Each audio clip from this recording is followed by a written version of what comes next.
Welcome everyone. So tonight we now have quorum. Thank you.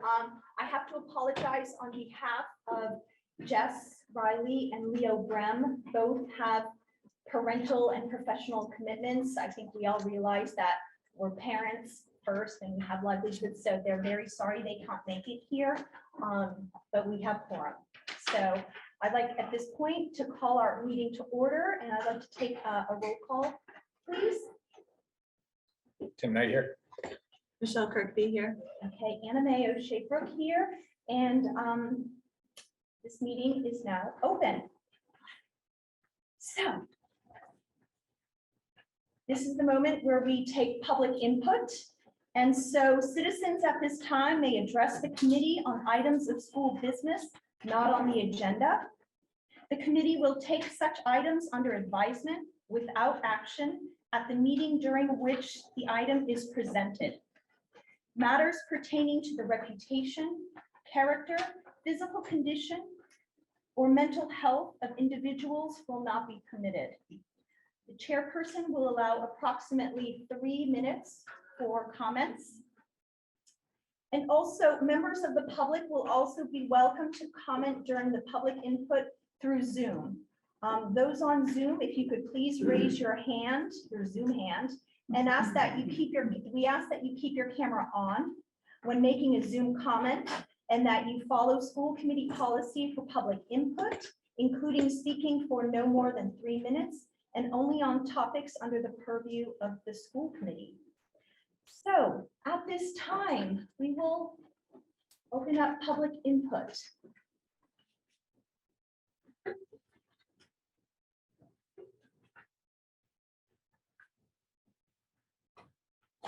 Hello, my name is Spencer Jolene. I'm currently junior at Medfield High School.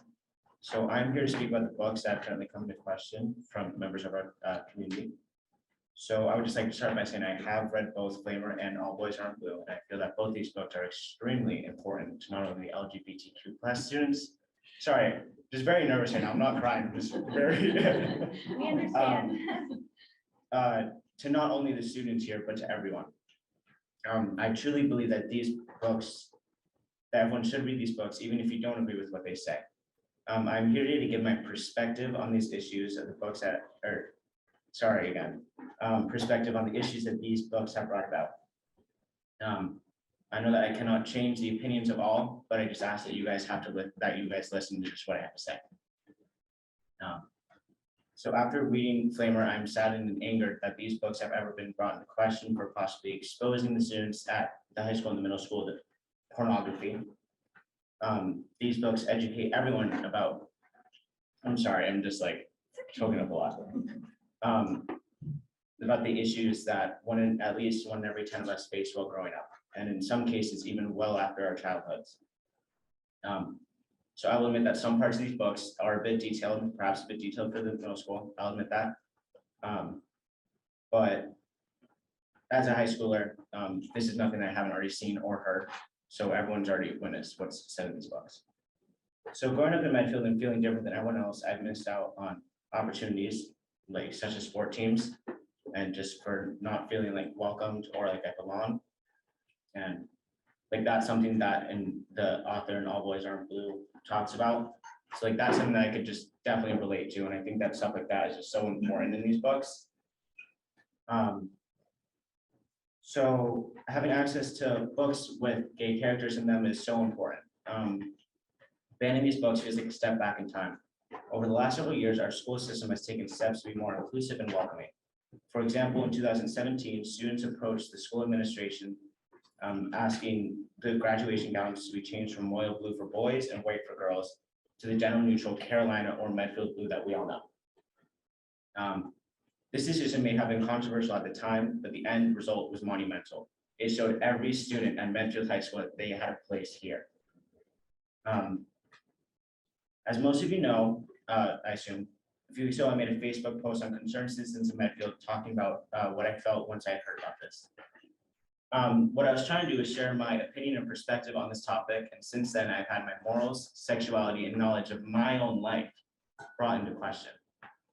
I want to say that I was not trying to start any fight to be accusatory of anyone, yet to show the fear, the genuine fear that I have as to what this town is turning into, which is angry and closed-minded and just not an overall not an accepting place. Like I'd already said, I believe that Medfield has been a school that has paved the way for inclusivity and overall acceptance. But with the banning of these books, it is making an entire community at the school feel like we ourselves are almost banned as well. I want to be able to come to the library and check out a book that I can actually relate to, which is not the easiest thing to do already. I want Medfield to have continue that legacy of having welcomeness. But if these books are removed from the library, I don't think we'll have that anymore. I know the process of the books, or I know the process of the removal of these books is in place. So I urge you, the school committee, to hear what I have to say and consider keeping these books in the school library. They mean a lot more than a lot of you can imagine. So in your decision, please think about me and the rest of the LGBTQ+ community in Medfield and show that you do care. Your decisions could literally save lives.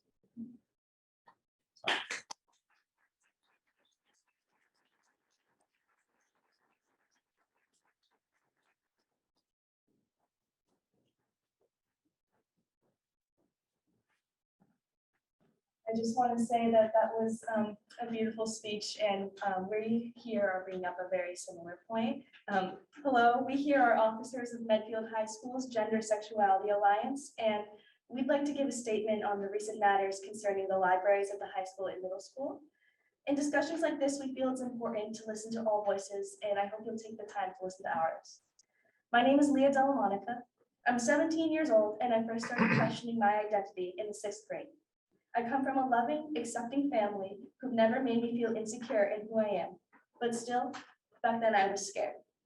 Only 11 years old and confronted with feelings and questions that none of my peers seemed to have. It was as if I were all alone in the world, but little did I know that wasn't the case. For that was the reality of so many queer kids, is the reality for many.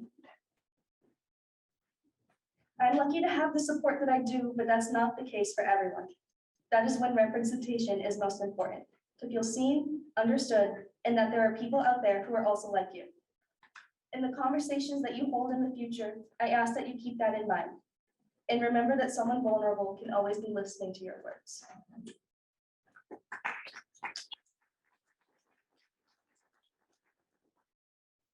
Hi, I'm Sadie. I'm a senior. I'm also here as a part of Medfield High School's Gender Sexuality Alliance. I use she, her pronouns, and I've known I'm bisexual since the 6th grade. Now, despite all these years knowing my identity, it is still incredibly difficult for me to openly say that here tonight. It wasn't until my freshman year I was comfortable enough to talk about my crushes on girls with my friends, 3 years after I realized that I liked girls in the first place. I'd had little to no representation at that point and was scared of being seen as deviant for my sexuality. I was lucky enough to grow up in a wonderfully accepting household. From a young age, I was told I could love whoever I wanted.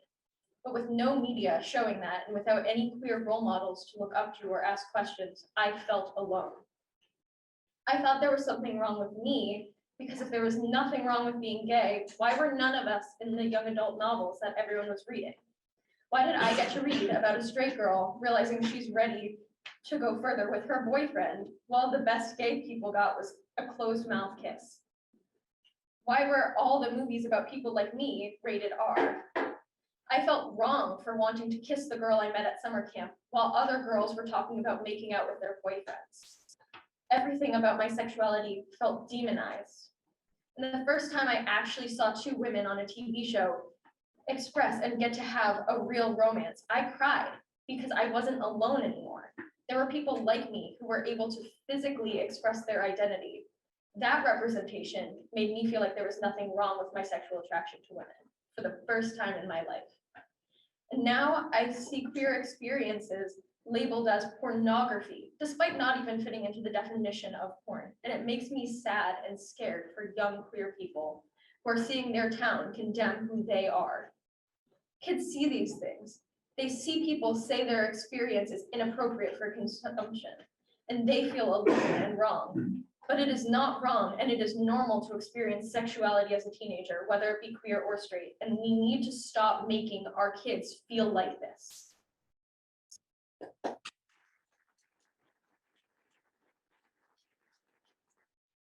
Good evening. My name is Neva Fuller. I use they, them pronouns, and I am a queer, non-binary senior at Medfield High School. Growing up in a relaxed Catholic family in a small suburban town in a theoretically liberal state is an experience full of confusion and contradiction at every turn for someone like me. I'm not actively hate crimed, but my pronouns are often disregarded. I don't feel unsafe, but I've never felt actively wanted or accepted in the way my heteronormative peers often are. Representation in media was one of the few things that let me feel seen and heard and understood and just normal while coming to terms with my gender identity and sexuality. It's what let me feel like I was actually a person, not just an oddity. Flamer is a memoir in the form of a graphic novel that tells the story of a soon-to-be freshman boy. He's gay. Let me reiterate, this book is a memoir. This is someone's real story. These are experiences that someone actually had as a 13 or 14-year-old at summer camp. As a 14-year-old at this high school, I got sex ed in the first semester of my freshman year. Sure, but I was there. Maybe if I'd had a story like this with a protagonist like me, I wouldn't have felt so wrong for being different. I'm not saying the book would have given me the sex education I'm owed. I'm saying it would have made me feel more okay that I was uncomfortable because it wasn't for me. Flamer couldn't have given me the sex education I'm owed because it is non-explicit, non-graphic material that describes not the act of sex or associated activities, but the experience of feeling isolated from your peers when it comes to the topic because you're different and you know it. And being seen like that, knowing that yes, you're different, but you're not alone, that could have saved me a lot of strife and a lot of tears and a lot of pain. Because this is a real experience. It's my experience. There's a reason the words, "This book will save lives," are written on the front cover because it's accurate. I'm not saying this book should be in every school and every student's hands.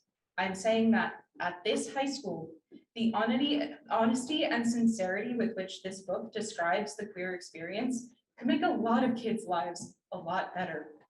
Representation matters. This book matters. Our experiences matter, and we deserve media that looks us dead in the eyes and unabashedly proclaims that truth. Thank you for your time.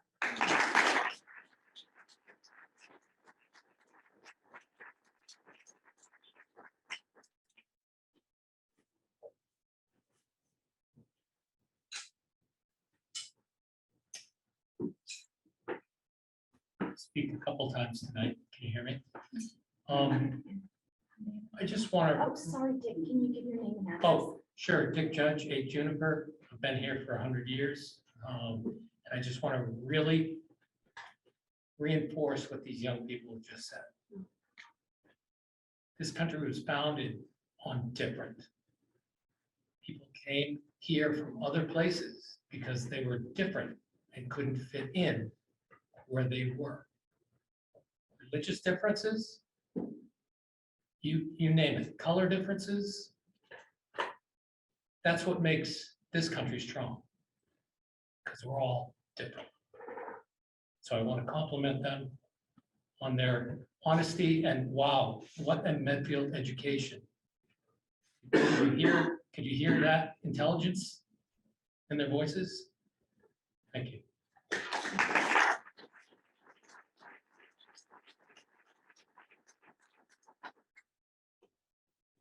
I actually brought the books with me. All Boys Aren't Blue. And this is Flamer. And they both came out in 2020.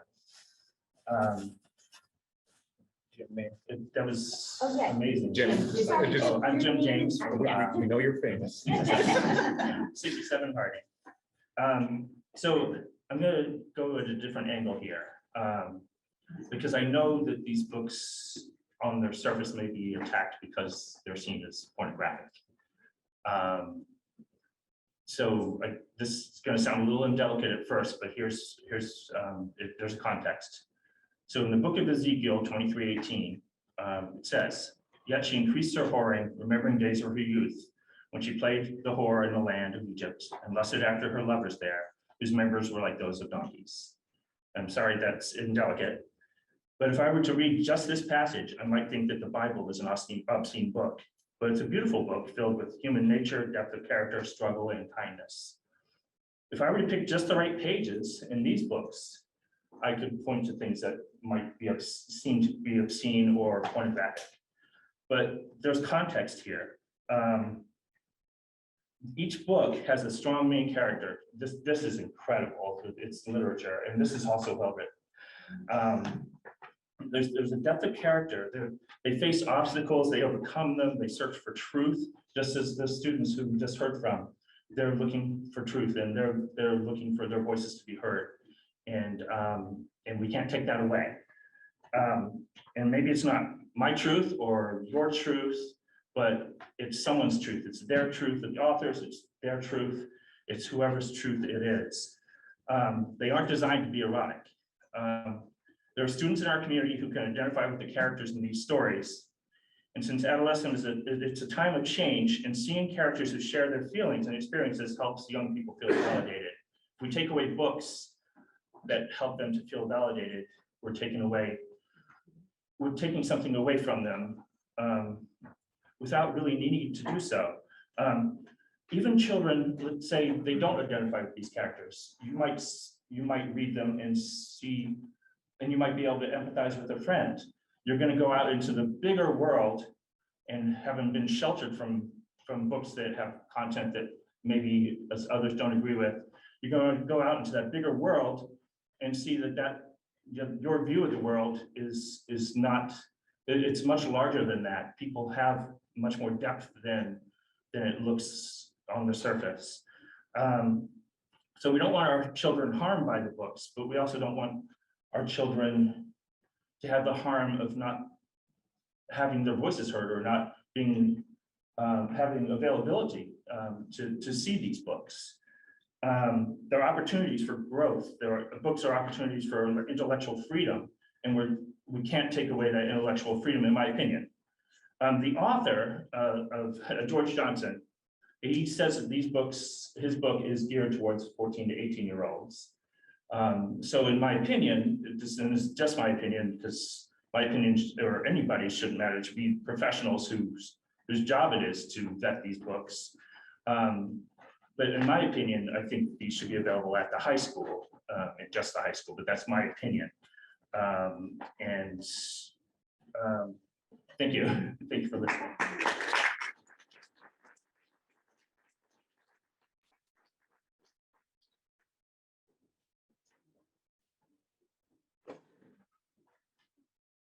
Hi, Flavia Benson. I am just running because I have to meet my son, Mateo, in high school, who is becoming a life scout today, but I did want to say something before I left. Thank you. It's been quite a good times with him there, but my purpose in being here tonight is to bring your attention to violation of policy, IL evaluation of instructional programs. This policy states that the evaluation of curriculum and its effectiveness will be made periodically reported to the school committee by the superintendent. So my question is this: when did the superintendent ever report an evaluation of Rocky Wood's curriculum to the school committee? I know the answer to that question. That never happened. And the reason why I'm here, and first I want to address the students who did speak, by the way, on the books. I do commend you for speaking, and thank you for that. I know I've mentioned in a prior school committee meeting about it, being pornographic material. And to my point there, I think it should be an option of being allowed to be checked out if you so may want it, but it should not be promoted to every single student. We do have religious differences. I am a Christian, and I apologize if that's offensive to anyone, but it's not offensive to me, and I don't want my kids exposed to that. And I'm going to be very honest in that assessment. With that said, it seems we have a major PR and communication issue within the district, where decisions are made in secrecy and very siloed. And I feel as a parent that I've never made aware of a lot of things, and we're finding things out post fact, which is not how it should be. So I'd really like to encourage all of these decisions that are made to be, be out in public. Let us talk about it before they are put into place, so that we don't have to gather here and be fighting against each other. That's not the point of a community. All right, thank you, and I have to go.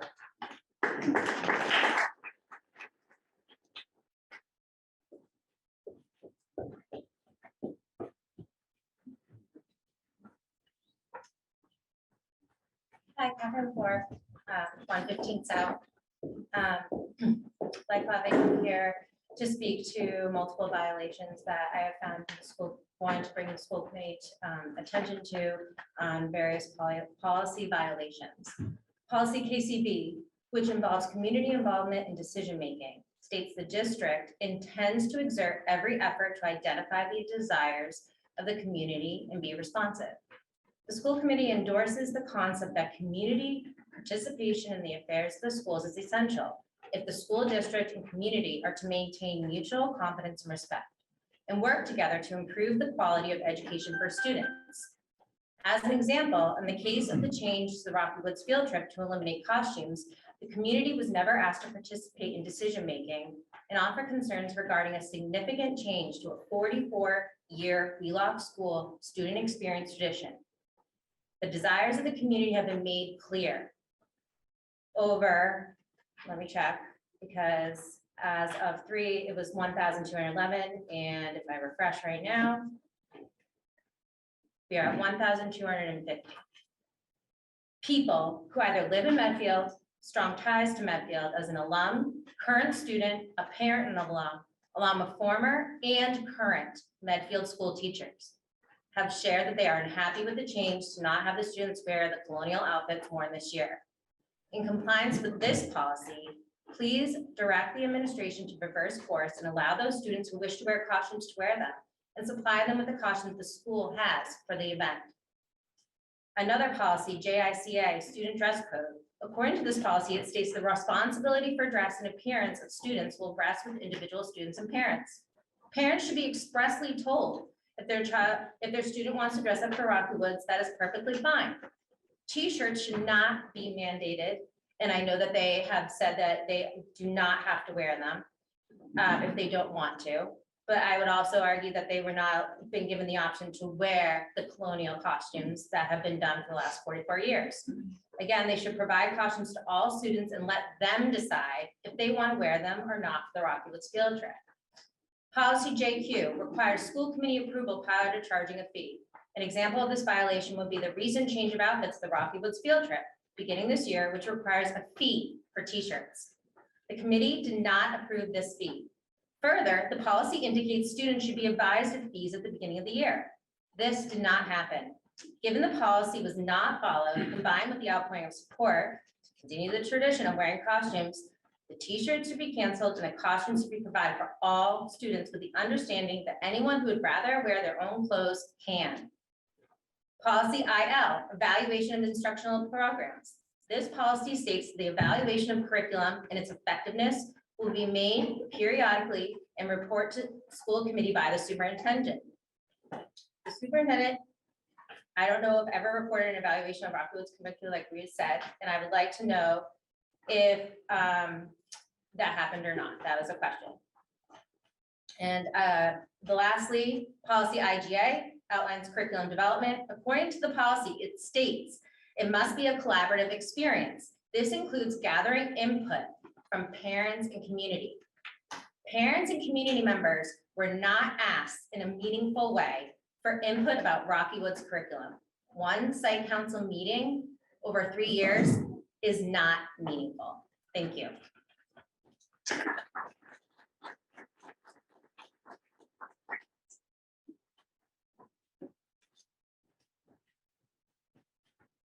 Jim Keel, third grade teacher at Wheelock School. The decision to eliminate costumes at Rocky Woods was not made lightly. This has been a grade level topic of discussion for the past 5 years. In line with the DESE standards, our teaching is focused on the interaction and relationship between the indigenous people of Massachusetts and the English settlers. We cannot have the students dress up as colonial settlers and represent the Native Americans and English settlers equitably. We cannot have the students dress up as Native Americans for obvious reasons. It is inappropriate to use someone else's culture as a costume. It is important for our students to be informed and aware of different perspectives in history. This change was not taken away from the valuable learning experiences of this day. This decision is strongly supported by entire grade level. Nicole Sheehan, Aaron Watson, Deb Newton, Jim Keel, Rachel Lynn, Deborah Tripoulis, Emily Callahan, Kelsey Parker, and Stacy Cullen.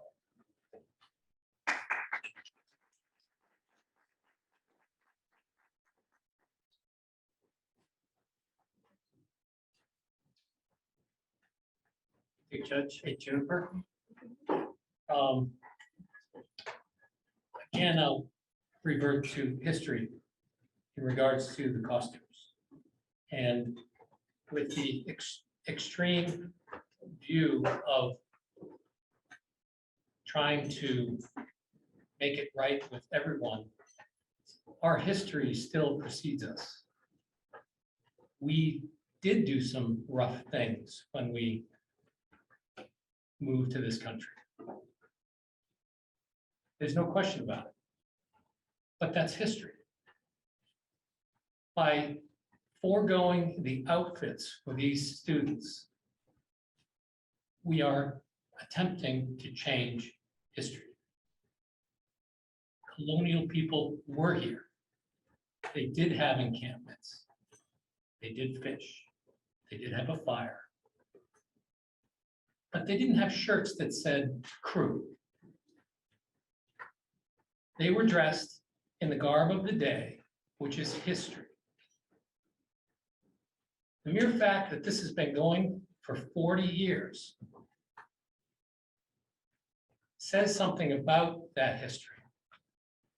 It also says that we are not trying to whitewash the past by pretending it didn't happen, that people didn't dress up in colonial outfits, or that we didn't have skirmishes with Indians and the Wampanoags. A simple invitation to the Wampanoags would suffice. They're very amicable and very willing to participate and to show the children history. But to eliminate history or to change it to help people think that 1700s they wore t-shirts that said crew is a real disservice to the kids. It's a real disservice to our history because frankly, most of us are colonial, came from the colonies, whichever colony that may be. So my point is, rather than going after the low-hanging fruit that may seem easy to say, all right, kids, you're going to dress in something else. Why not face it and invite the Wampanoag, invite indigenous people to come and experience what these kids are and teach them something. Because right now, they're learning about colonial way of life, which is extremely important to Medfield. This town would not exist if it weren't for people making fires in the woods, getting comfortable in the new states, and getting to know their neighbors. It wasn't all bad. And that's what this day represents for the kids. On another note, my wife said it was one of the best days she ever spent with the kids because they picked up a lot with bow and arrows, with making fires, with fishing, with all the different activities. Because if this is allowed to go and people say, well, we can tell the kids that they can't do this and they can't do that. I see in the very near future, the elimination of this. And that will lead to the elimination of third grade tours, which I love having the kids come by the grist mill. They learn a lot about water power and how things were done in the old days. But I can see that on the target list as well. Well, perhaps there's a reason that somebody can come up with that, you know, doesn't support visiting colonial buildings. So I implore you to change course on this. Allow the children to wear whatever they like. Be open and communicative about it. Because what was the reasoning for it? To bring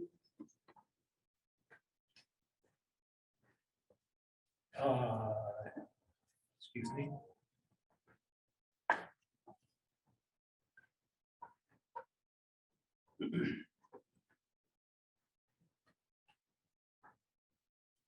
Fostering community.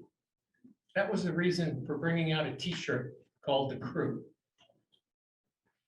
Well, I want to thank whoever made this, I feel, erratic decision, because it is fostering community. It's bringing people out to say, are you kidding me? Thank you for reconsidering the Rocky Woods visit. It means a lot to the kids and the parents. Thank you.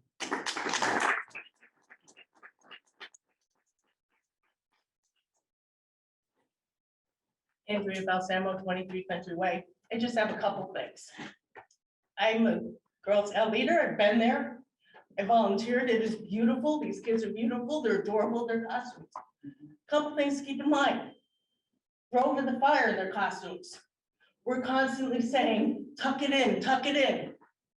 We're lucky there hasn't been an accident with these costumes that are big and hanging, etc. So I think that's one thing to consider. The other thing is, do all the kids of color really feel that this is their ancestors? Like that? I don't know. I'm not a person of color, but I think that's something to consider. So I have loved it. I've done those costumes. I don't look as cute as the kids, but you know, I think sometimes things change.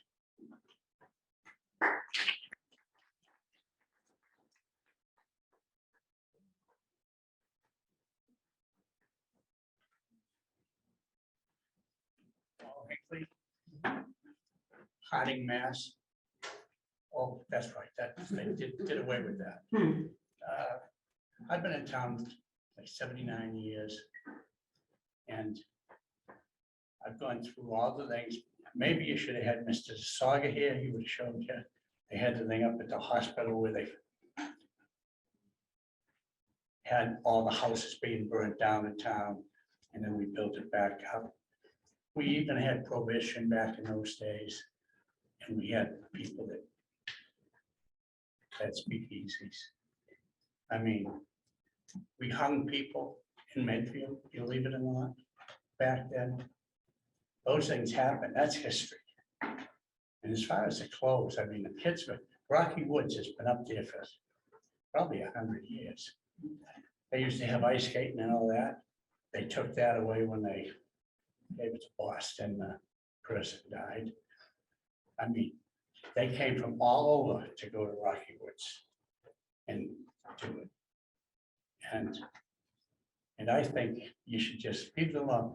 You know, the kids, somehow they find their own way.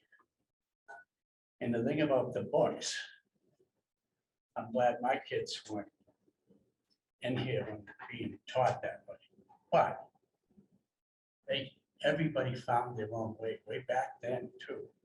And to say that everything's R-rated, you can turn on any television and get off your telephone. And you'll see guys kissing guys, girls kissing girls. They're on the commercials. They're on the FBI show, if you really want to know, and all those. It's out there. I don't see anybody getting really upset about it. But I would be upset if you were teaching a kid from kindergarten on, he got a choice to which way to go. Let him find his own choice. You know what I mean? But like I say, I've been in town all my life. The town has grown by. Half the people that probably want these things won't be living here 3 years from now. They move out of town.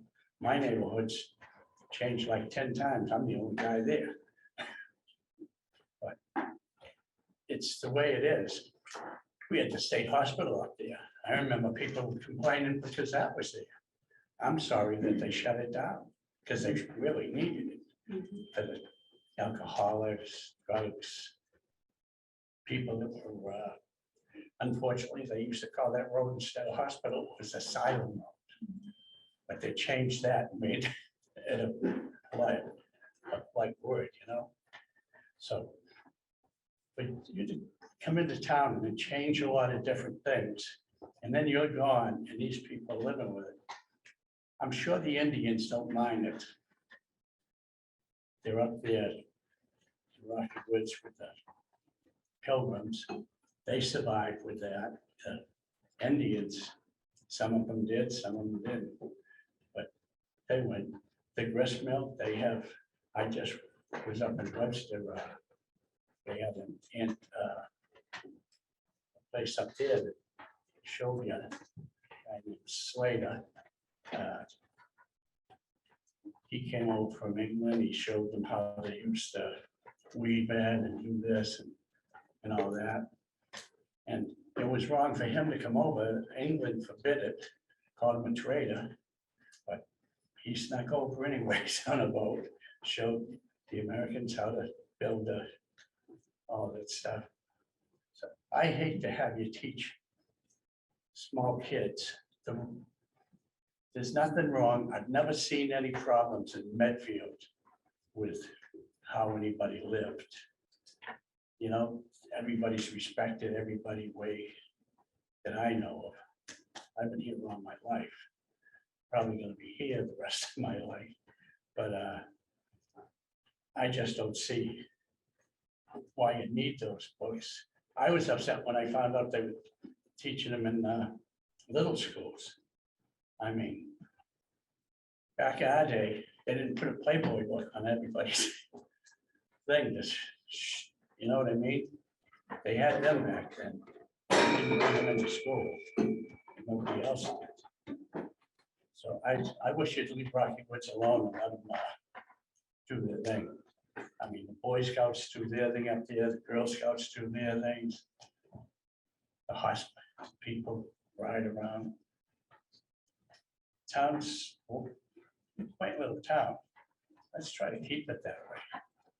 I haven't seen that much hate in Medfield. You can watch the news and see a lot of hate everywhere. I mean, I think the world's going crazy, but that's my opinion on it. Okay.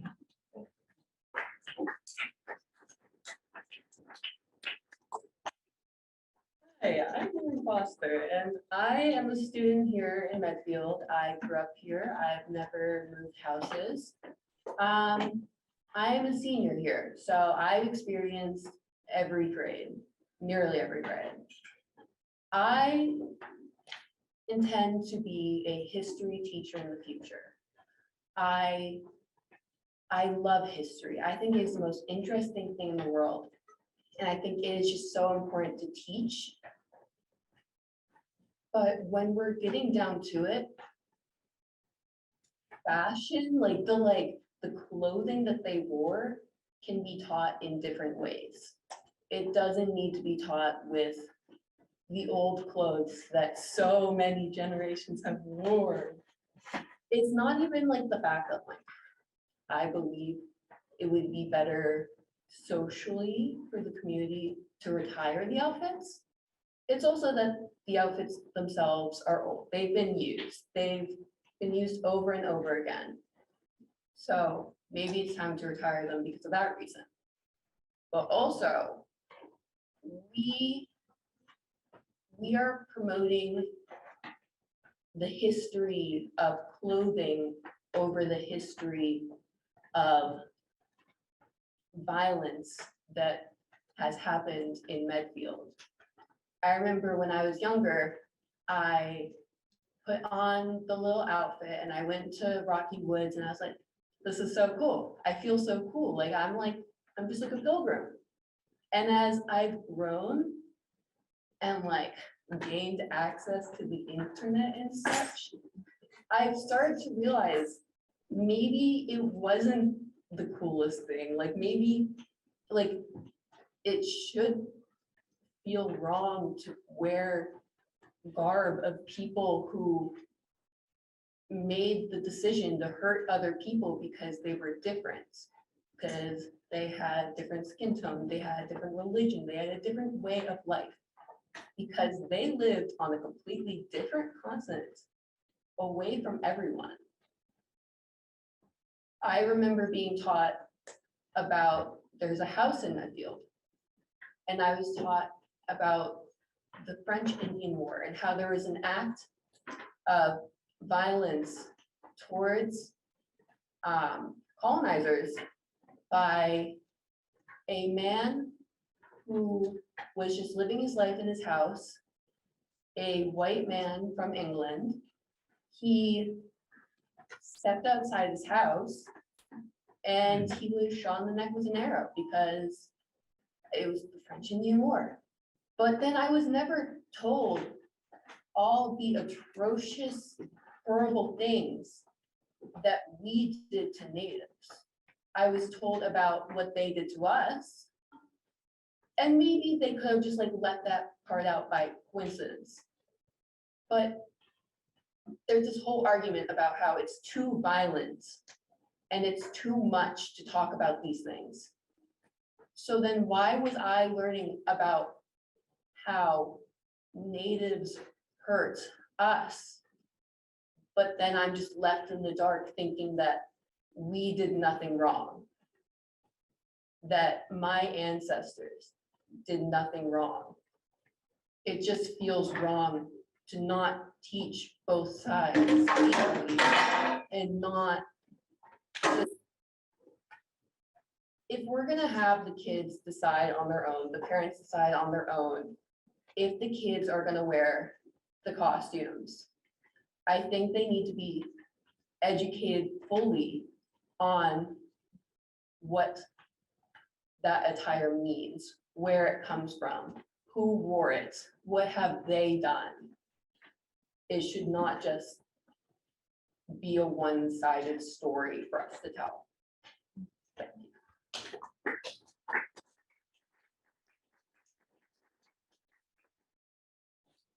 Hello, I'm Susan Hunt, 238 Causeway Street. My family and I have lived in Medfield for 38 years. I am the parent who spearheaded making those costumes. I was asked 30 years ago to put together a costume for the Rocky Woods event, and it was a glorious time. Everybody volunteered and wanted to be a part of this, this project.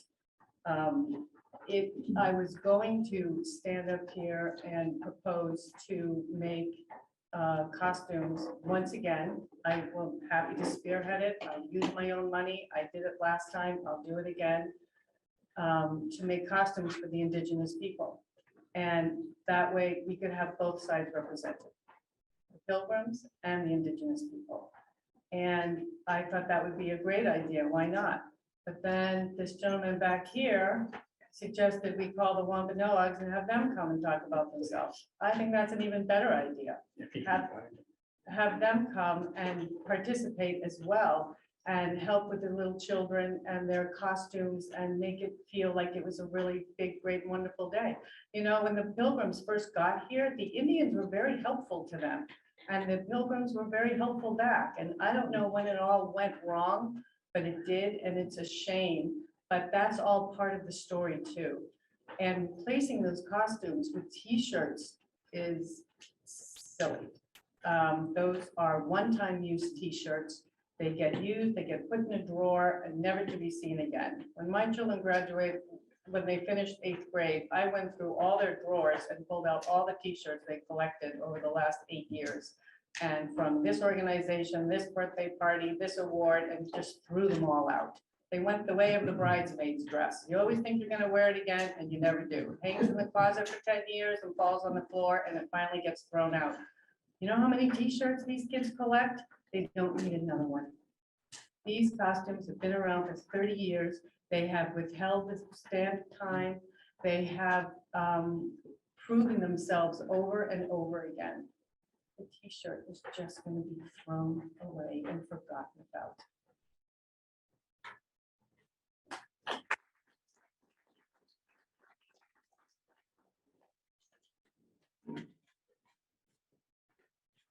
Bagarullo, actually been in Medfield for over 30 years now. Don't usually come to these things. My kids all went through the program. Did the Rocky Woods, we volunteered. My wife's the fire tender.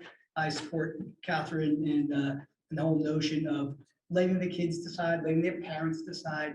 I do struggle a bit with some of the revisionist history because that's what happened. Certainly, none of us would be here if not for colonialization, and a lot of sins were committed, and that's a shame. I'd also, for those third grade teachers that didn't want to do this, will you guys be celebrating Thanksgiving? Are you taking the holiday? Is that also a symbol of colonialism? If you are, maybe you should donate, that paid vacation to an indigenous cause. I just think it's hypocritical. The other concern I have in terms of the rules that are violated, are we teaching these third graders to feel guilty about the color of their skin? That's a big concern. They have nothing to do with that. They should not feel guilty based on their color or their creed. If they want to wear the costume and the parents support it, let them wear it. It's a communal thing. Just like these high school kids with the books and so on, I 100% support that. They want to read the books, let them read it. It's no different. Thank you for your time.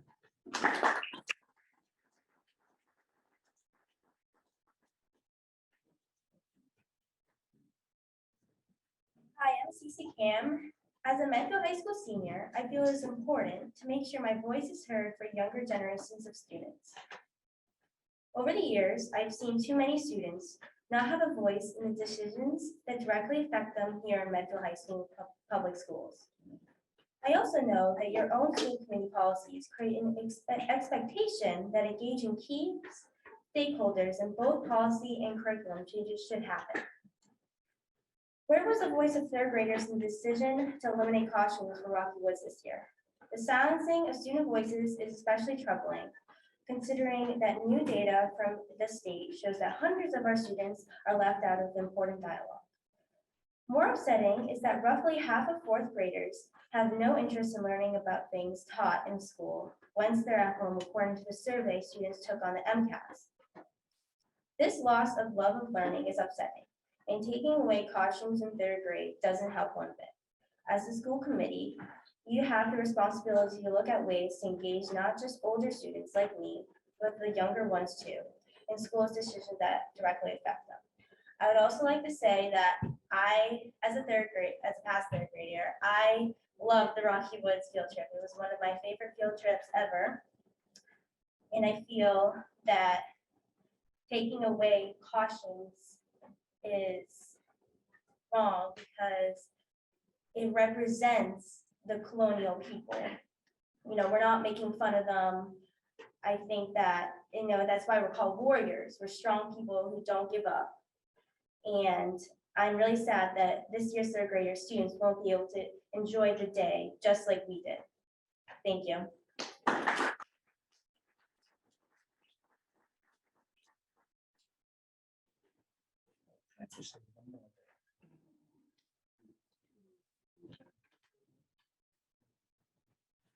The clothing and the long dresses, people getting caught.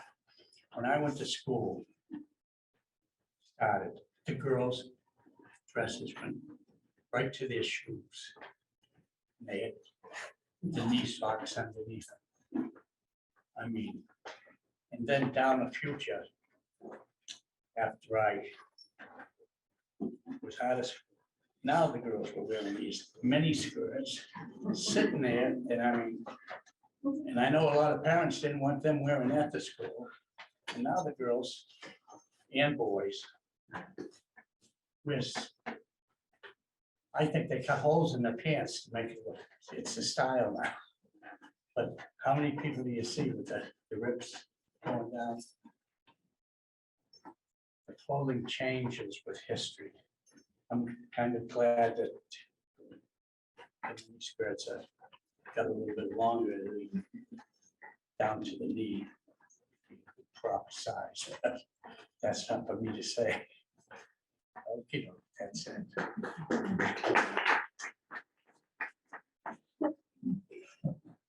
Chris Potts, 7 First Street.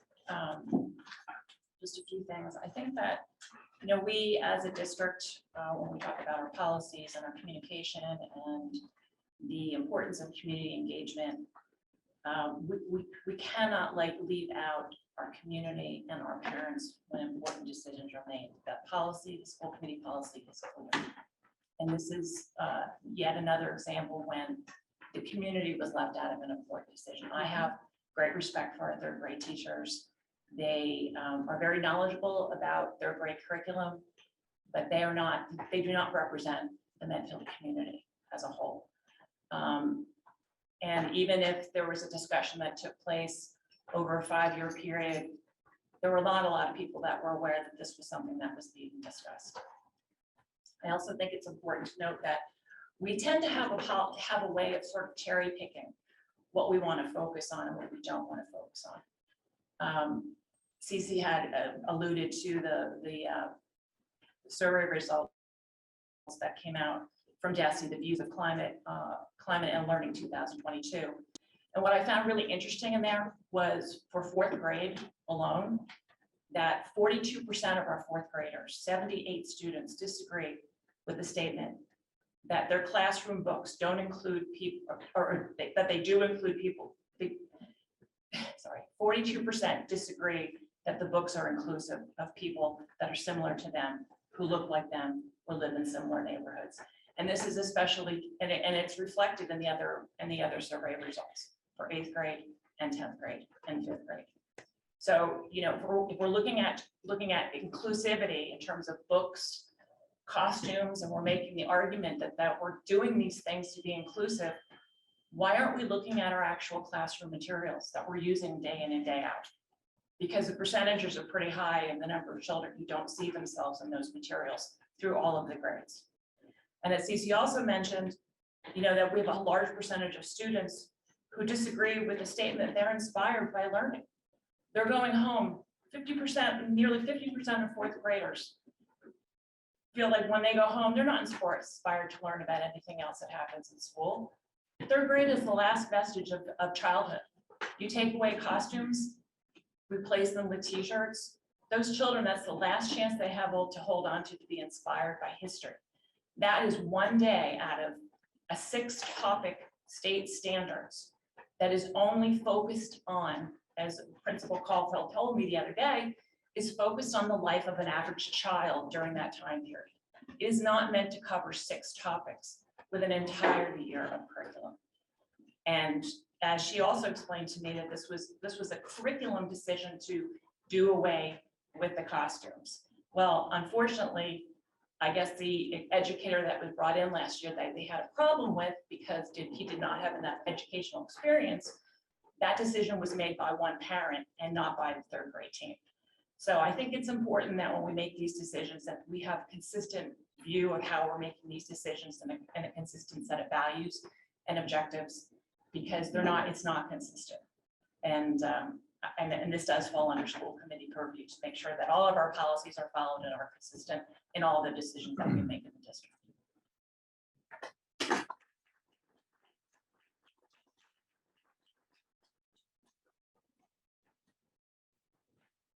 Hello. Focus, please. Okay, so I have 3 kids in Medfield High School, Medfield schools, some, I think mostly in elementary. Talk about to go to middle school. And, this is about the book topic, but I want to echo to some of what the lady just said, the previous speaker just said. My kids go here, we've been here since the first one started 2nd grade, and never ever from the day they step into this school have the teachers actually celebrated any of their holidays or even mentioned.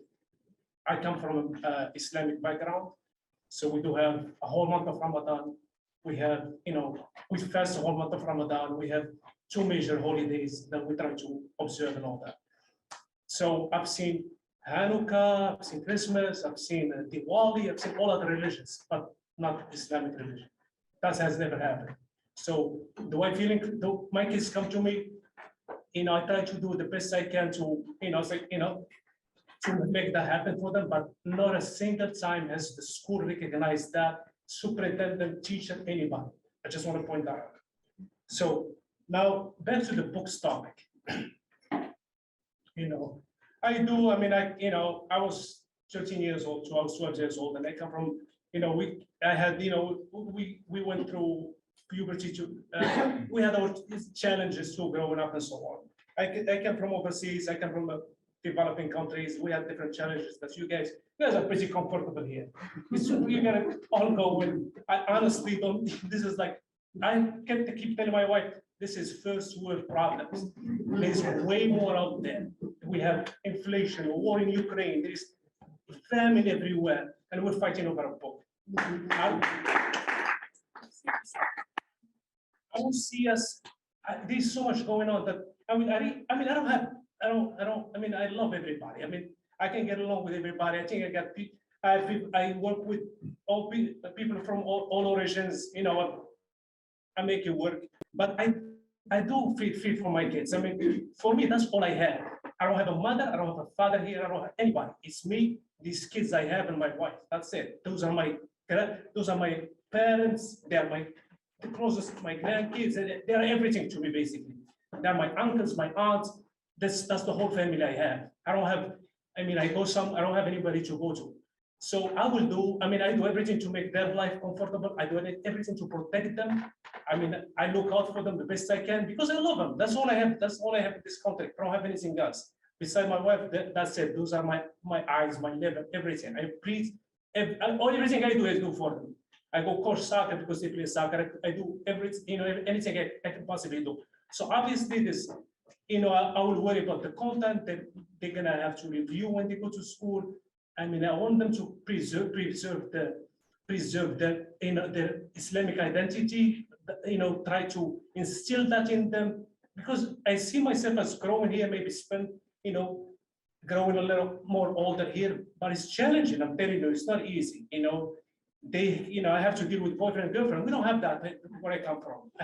Never mind reading books that I don't even have any experience with.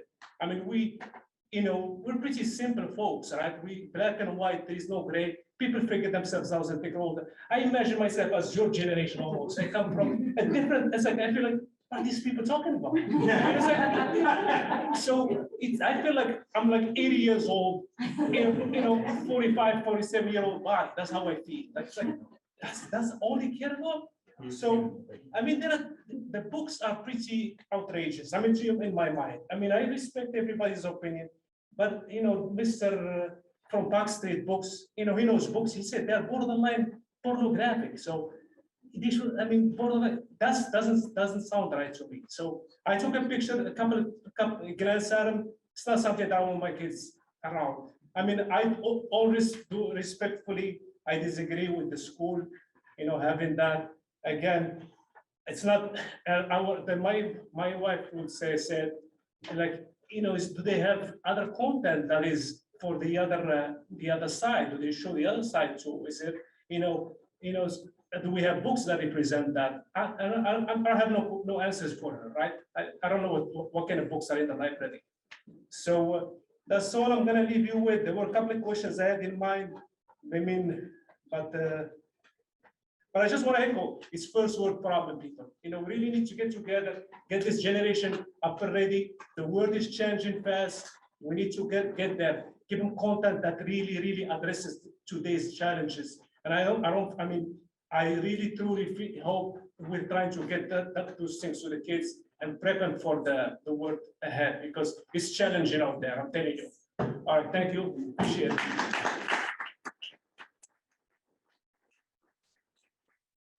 Michelle, we have 2 people to beam over.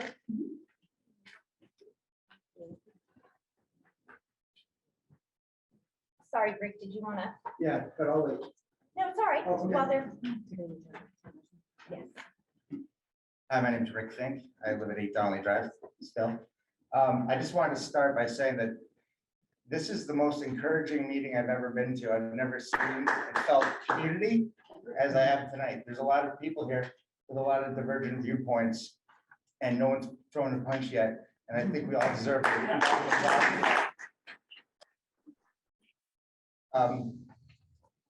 The kids in the back. How you doing? I already talked to them. I thought their speeches were terrific and very inspiring. And I want to apologize for referring to it as pornography last time. I think if you make a mistake and you say something that you want to retract, you should step up and do it. So I'll be an example of that.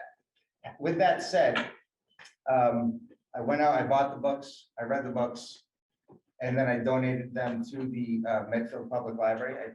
I feel like that's where they belong. At the same time, I believe that there's content in Flamer that is, well, they're not appropriate for the middle school, I would say, with an asterisk. I'll get to that in a minute, but absolutely appropriate for the high school.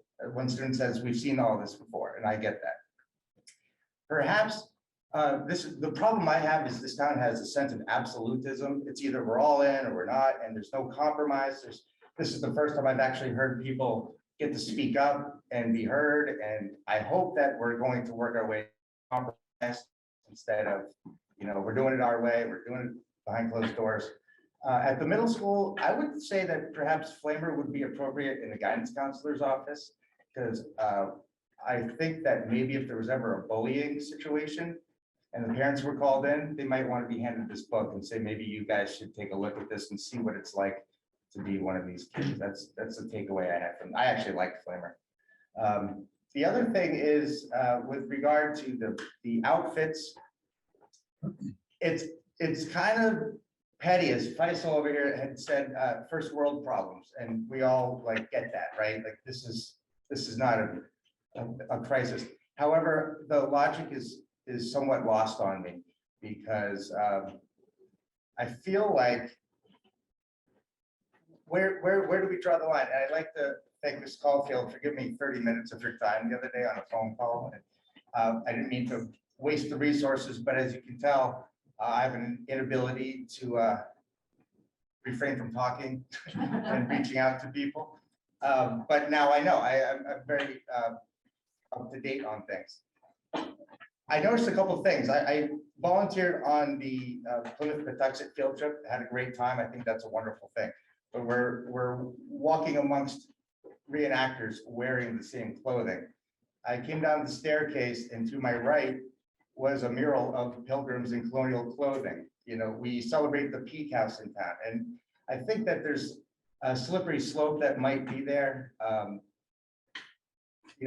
just concerned, what's the next thing? Are we coming after the Pledge of Allegiance? What are we doing? There's all this grumbling and a lot of discussion in town about a lot of conjecture. Like going back to the kids in the back, we've been called book banners and transphobic and things like that. I don't think that's a fair label, but I can understand why they see that because they see adults fighting all the time. I just feel like there's appropriate times for that. I'm kind of circling back to that, but absolutism, it's not a good thing. I think we need compromise, and I would expect that the school committee, as representatives of the parents, the people, and the taxpayers of Medfield, would do a better job of listening to us. I think there's something to be said for a petition with over 1,200 names on it. And again, we're going on we're over an hour on speeches. I think I went over my 3 minutes. Thank you.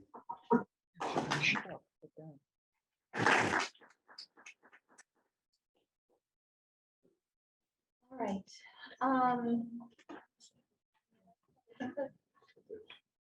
Oh, yes, we do have some online. Oh, so those of you online, would you please put your camera on?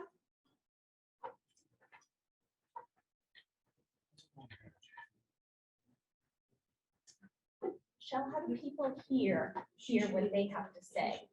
Oh, should be able to?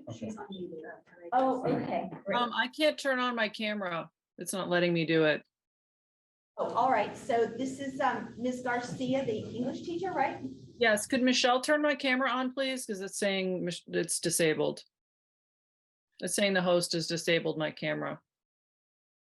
I'm happy to be on camera if someone can disable it. Can you hear me? Yes, we can hear you. Okay, so I just said that I'm trying to click the camera and it's saying you can't start your video because the host has stopped it. I don't know what that means. All right, while we're waiting for that, Jerry, did you want to Yes, thank you. speak? Jerry Bott, 7 Kerr Street. I wasn't actually planning on speaking, and actually Rick kind of got a little bit into what I was going to say. First of all, I want to thank you, Anna Mae, for allowing, you're not watching the clock, you're not saying it's 3 minutes, you're not cutting people off. And I can't tell you how much I appreciate that. So thank you for doing that. It's a, really, a lot of the things that create these divisions come out when people don't feel they're being listened to, so they yell louder. And that creates a bigger divide. And so the process matters. This discussion taking place with our wonderful teachers, many of whom my kids benefited. Mr. Keel, thank you. My kids still talk about how wonderful you are and cutting the tie and all of that. And none of them are in jail, so it's great. You did a great job. But having the ability to have, when there are 1,200 people who are interested in something, engaging the community, what they're passionate about.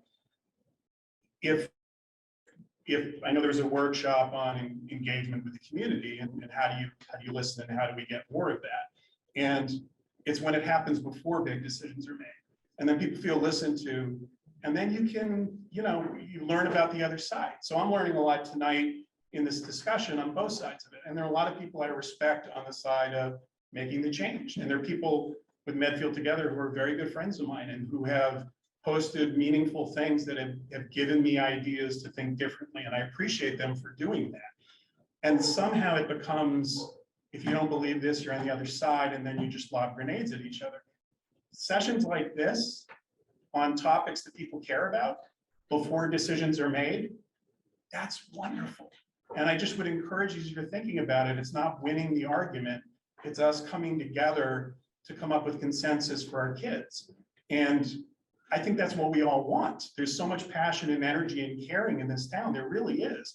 And I feel badly that kids are watching these divisions because we're teaching them that that's how you deal with conflict. And I was raised, Chris will attest to it. She was horrified by my family. We argue about everything. And then we go, okay, let's have dinner, and because that's what we were taught. And I teach students at BC and I want them to argue and disagree with me and challenge me.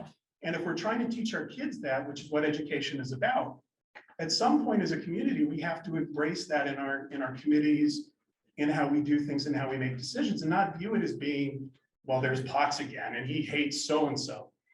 No, I love our town and I love our kids and I have a different opinion. But I want to thank you for giving the chance for everyone to have this discussion tonight. It is one of the better meetings I've gone to, so thank you.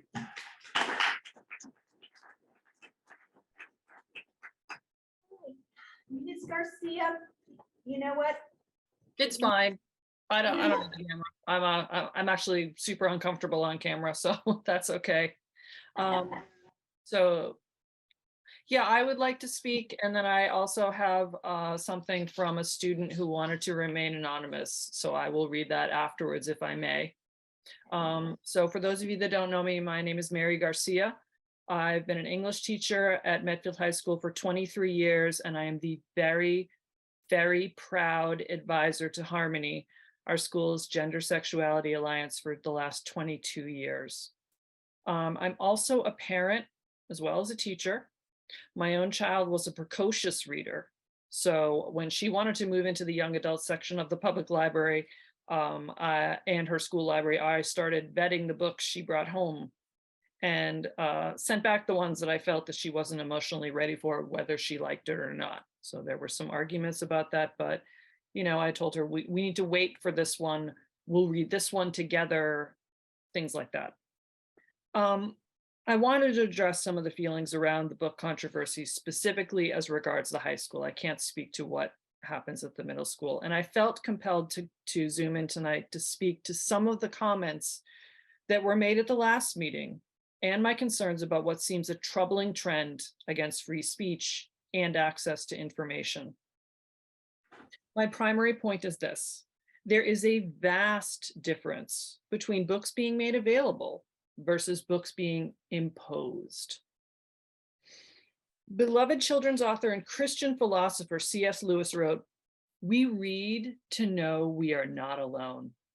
It's a quote I love so much, it's hanging on the wall in my classroom.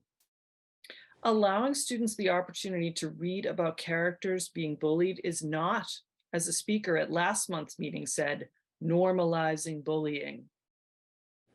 It is normalizing the feelings that come from being bullied. Readers learn that they're not the only ones feeling those feelings and can learn healthy coping strategies and resilience, which is something we all want for our children. And when there are students being bullied, that means someone's children are the bullies. Those children too can gain insight and empathy from literature, as studies done at the University of Toronto in 2006 and again elsewhere in 2013 have shown. Another speaker at the last meeting accused teachers and librarians of spoon-feeding content that teaches children to be raunchy. This could not be further from the truth. In making books available in the library and even teaching books in our curriculum that tackle issues like bullying, mental health, and the difficulty of accepting yourself in the face of those stressors, we allow students the space to safely explore those topics. We provide opportunities for them to share with their parents and guardians, which is why at every open house, we encourage you to read with your students. Also with their teachers, where lessons are carefully designed to provide a safe environment to discuss these issues. To the argument that these books don't belong in a school library, I would say, where else do they belong? Not all children have access to the public library, either to visit in person or with reliable internet access to view materials online. The public school is the great equalizer, where all children, regardless of socioeconomic circumstance, have access to a wide range of materials that may speak to their experience and help them navigate the world, where they can see themselves and learn how to grow into healthy, confident adults. I'll leave you with two thoughts. Providing access is not the same as imposing material on students. And as parents, we can and should be looking at the books our children bring home and having conversations about them. And now, if I may, I'll read from the student who wished to remain anonymous. Wanted you to know why it's so important to keep books with LGBTQ representation on our shelves. And I have to say, I'm honored to have been asked to share their thoughts. I've never behaved like a girl. When I was younger, it didn't matter because my friends didn't care, so I was comfortable. Growing older meant understanding what society defined as a girl, and I was no longer comfortable. Puberty was even worse. All I could do was watch in horrified helplessness as my chest matured, a moment most girls greeted with delight. In middle school, I called myself a tomboy. I didn't like the title, but it was all I had. By sophomore year, I began thinking something was wrong with me, so I tried to fix myself. I tried wearing traditionally feminine clothing and developing an interest in traditionally feminine topics. I kept trying to feel like a girl to no avail. My feminine parts made me feel so gross that I found myself wishing I had breast cancer, so I would have an excuse to chop them off before immediately kicking myself for being insensitive about a severe illness. I was miserable. I knew what it meant to be transgender, but I didn't feel like a boy. So I thought I must be a girl, a broken girl.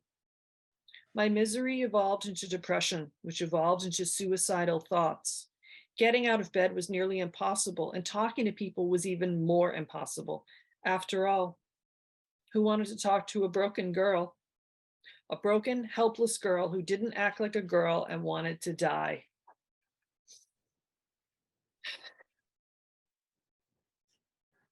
It was a trans music artist who saved my life. I remember seeing his music on TikTok for the first time and wondering why I related to it. I didn't feel like a boy, so I couldn't be trans, but why did I relate to it? I decided it was time to do some research. Surely there were other broken girls looking for help.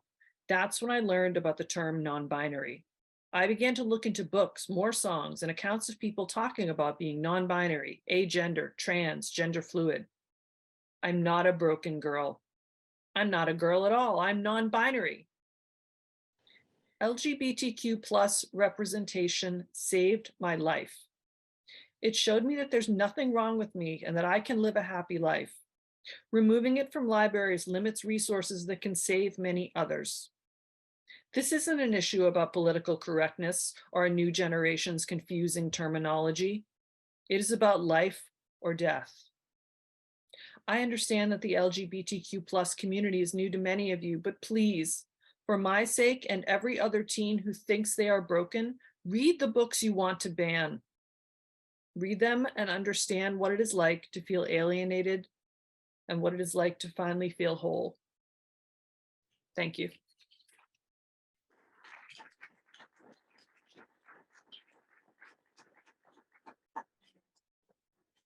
I have one more question. This one. I was wondering, does the school still have a shop in a cooking class? Cooking class, yeah.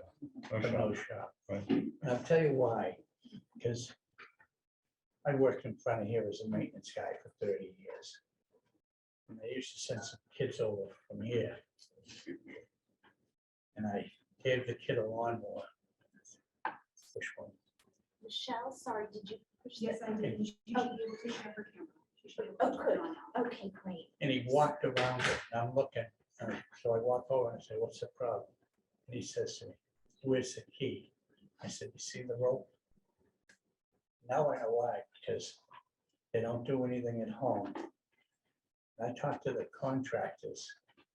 If you want to get rich, you don't necessarily have to go to college, because I know some guys who went to college and came back and became an electrician, We just really need to, but they need that.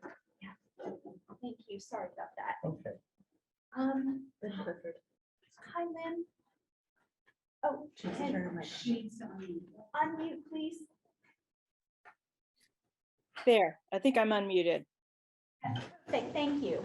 Thank you. My name's Lynn Clifford, 14 Remsen Ave. First, I want to support our phenomenal third grade teachers in determining the previously worn pieces are not historically representative. And I feel that simply representing white colonists for the sake of cute costumes does not make sense as an educational unit. And it's never been a matter for public vote on Facebook when the schools determine a change that's being made to curriculum. And that doesn't seem like something that should change. I fully support our educators and am extremely fond of Mr. Keel, who's taught my own kids, and the additional third graders. So thank you for that. I also want to address the book removal recommendation. I feel strongly the young adult or 14+ classified books should not be removed from the school libraries where students at those ages can access them. I do agree that students under 14 might be young for the content. So perhaps 8th graders and up should have free and easy access to those books. I applaud the students who spoke, and I can't speak to that point of view, but I can talk to my own as a parent, and that's what I'd like to do. As a parent of 4 kids who all attended Medfield schools, K through 12, and graduated from the Medfield public schools, I do understand the big adjustment and frankly discomfort that comes when kids are processing sexual content, reading it, talking about it in school, or just exploring things on their own. And you see books come into your house and maybe they want to have conversations, or maybe you need to prompt conversations that are uncomfortable for you. I can relate to that. There's a lot we need to push through as parents for the sake of our kids and the world into which they'll be released. I would offer this as one example. As a personal reflection, I remember when Forever by Judy Blume was banned from my public schools. I grew up in Billerica, and in the 80s that book was banned. And even at the time as a student, it seemed wrongheaded when our teen pregnancy rate was so high in Billerica that a book modeling safe sex practices would be banned. The book Forever, and indeed these books, the 2 books that are being discussed, Flamers and All Boys Aren't Blue, are being targeted, and that book was targeted not because it was unhealthy content for students and young readers, but because it was uncomfortable for the adults. I think we can be better than that. And I don't think we want to be those parents, and I don't think we want to be that community. My own kids are off in school and launching careers and being young adults out in the world, and are shocked this is happening here in Medfield at their alma mater, and their friends from all over the country are surprised it's happening anywhere, never mind in Massachusetts, which is known for being enlightened and progressive. So I would just say, I hope that we are not going to be that town that bans books because there's graphic content about young people and homosexuality. I hope we're not going to be that town or those parents. Thank you.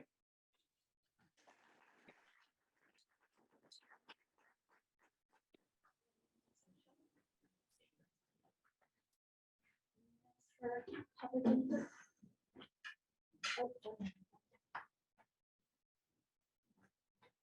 Hi, Kristen Martin, 91 Green Street. I wasn't gonna, this is why I'm here tonight. I just want to say, as a parent, I fully support the decisions the teachers make for the educational purpose for my children. My child is in 3rd grade. I went to Plymouth Patuxent with him on Tuesday, and it was a fantastic experience. I didn't grow up in Medfield, but I do have cousins who did. I asked them about Rocky Woods. Do you remember it? I do. Do you remember the costumes? Not at all. They remember the experience, but not what they wore. So I am fully supportive of the teachers and supportive of inclusive everything. So thank you.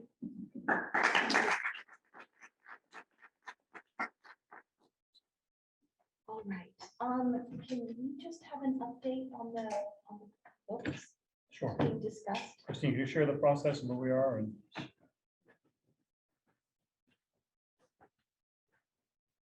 So, just here to give you an update since last time we spoke.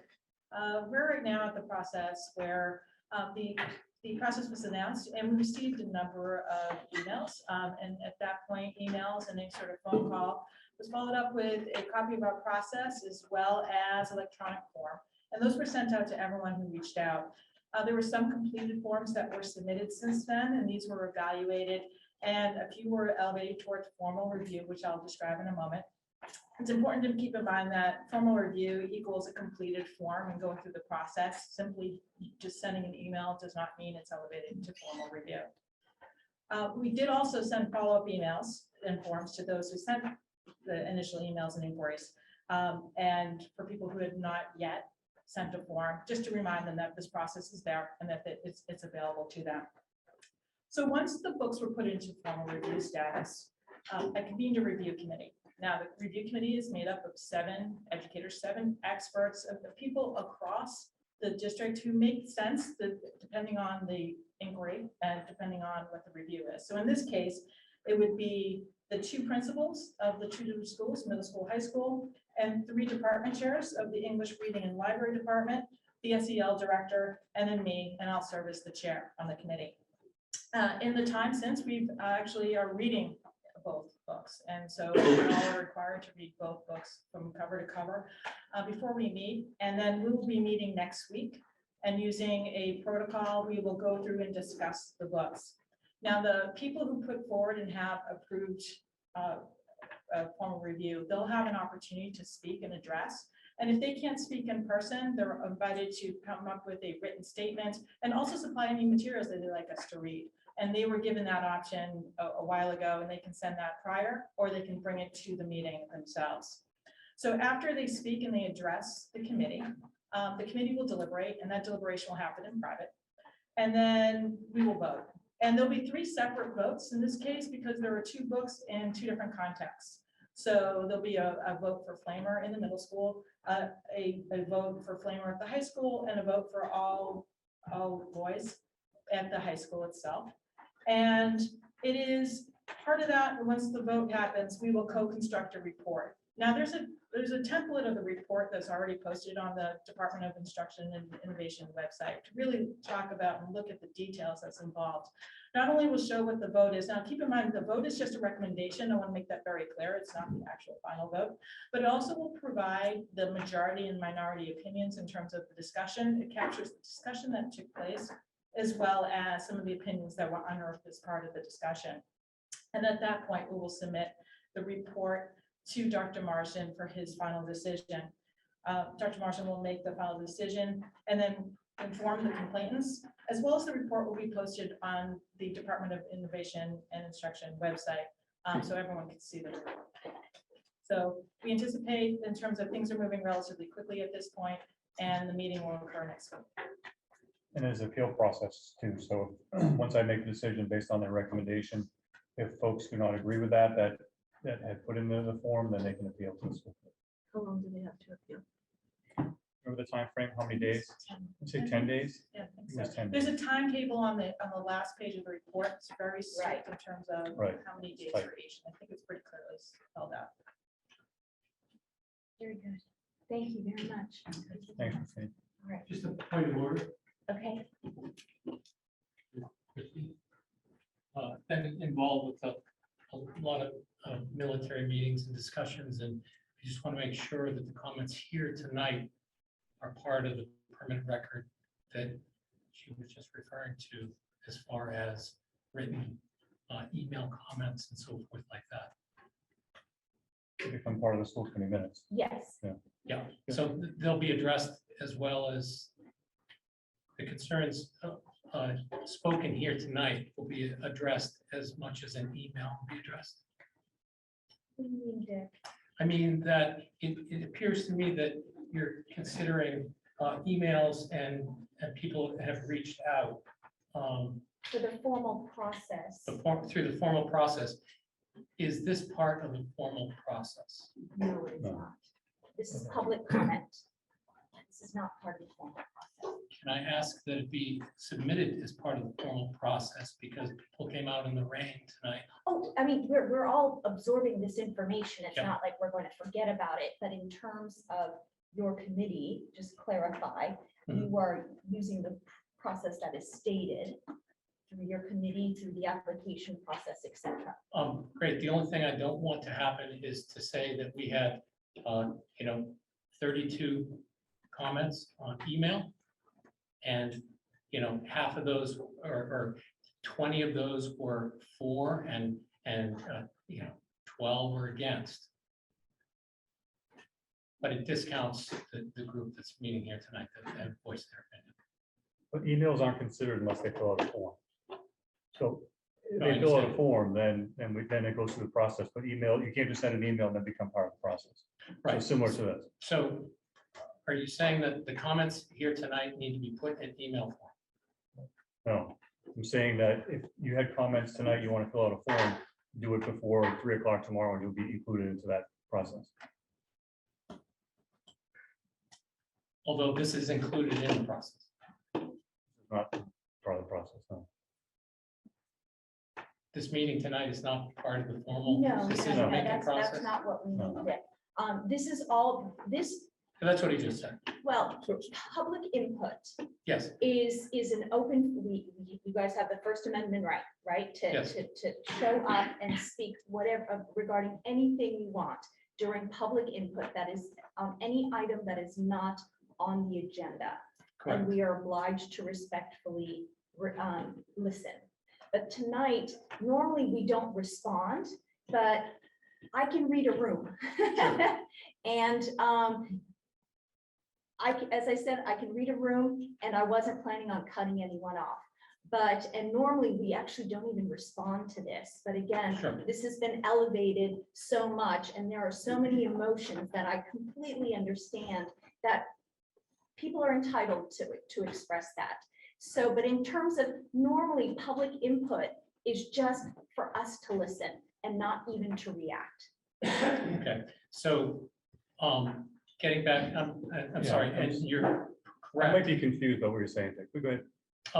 That I don't want there to be any confusion in the fact that the comments made here tonight are not part of the formal process. process. So They may I? need- I'm If they're gonna part of the try. minutes, they should be part of Yeah, the formal They process. will yeah. be, I'm gonna try.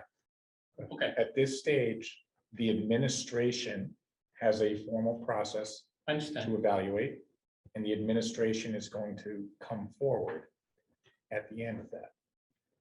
When that is finished, those that I think is submitted a complaint or submitted the request to the administration Yes. can appeal. If they appeal, that comes to the school committee.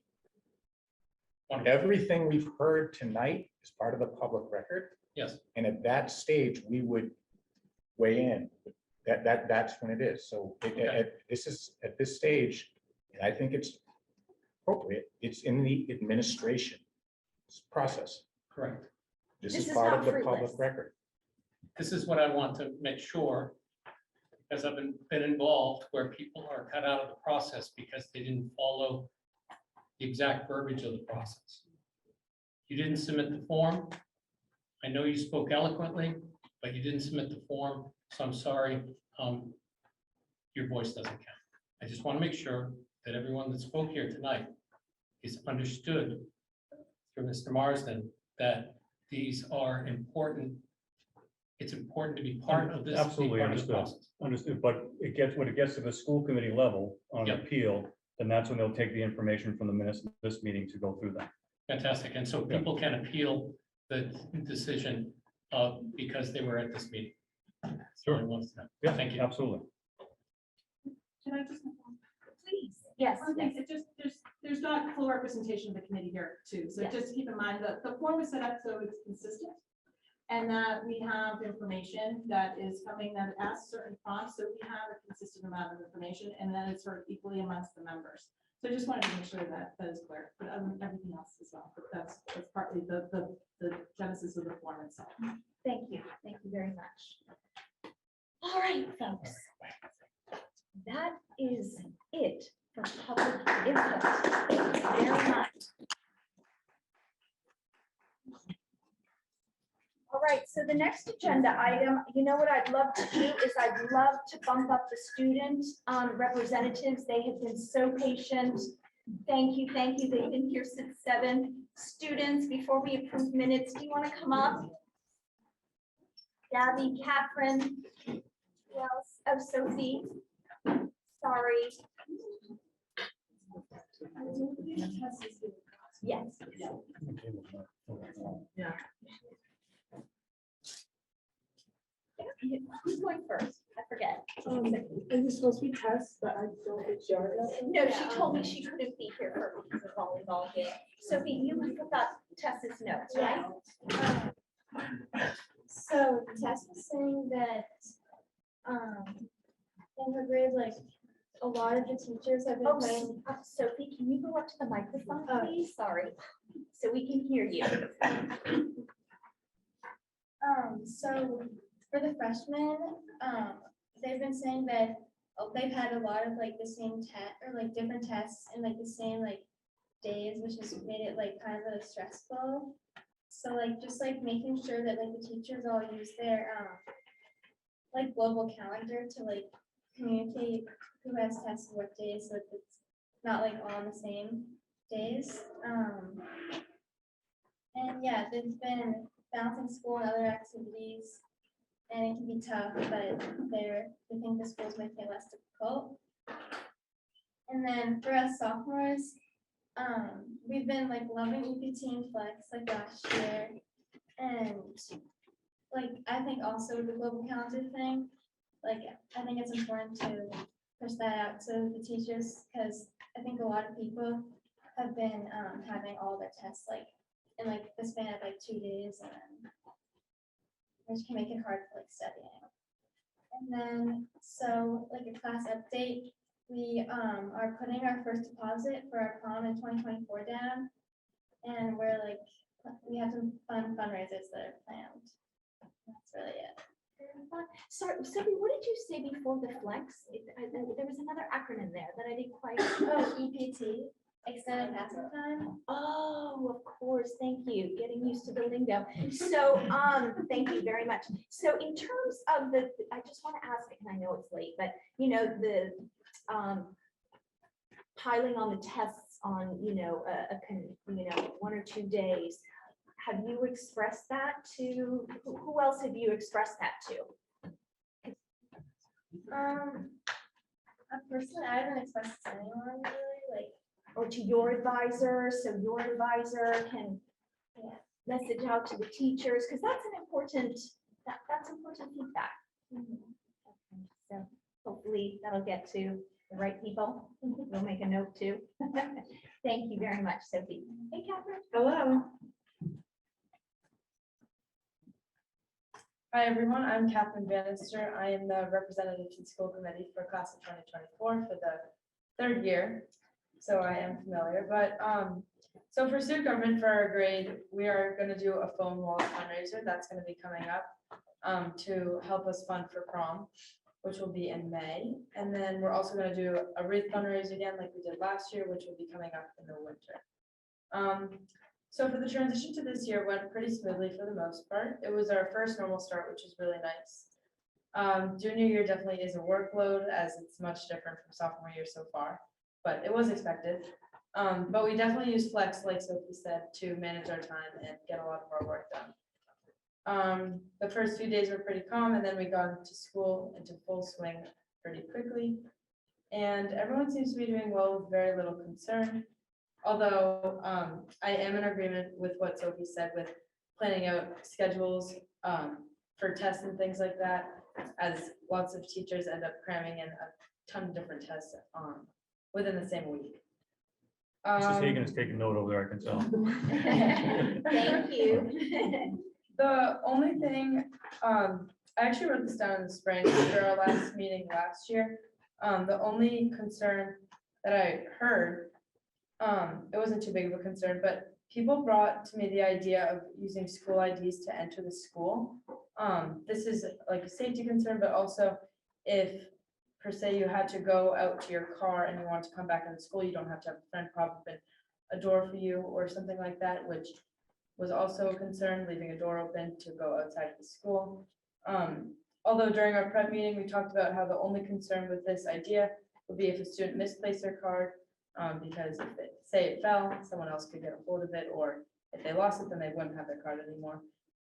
It was more just an idea, and I thought I should bring it here, and it's just an idea. Mainly, the big idea is just more security, but I don't have much to say today, and that's all I have to say, but yeah. Next meeting. Thank you. Thanks, Catherine. That was an interesting idea, so you planted a seed. Okay. Thank you. Gabby.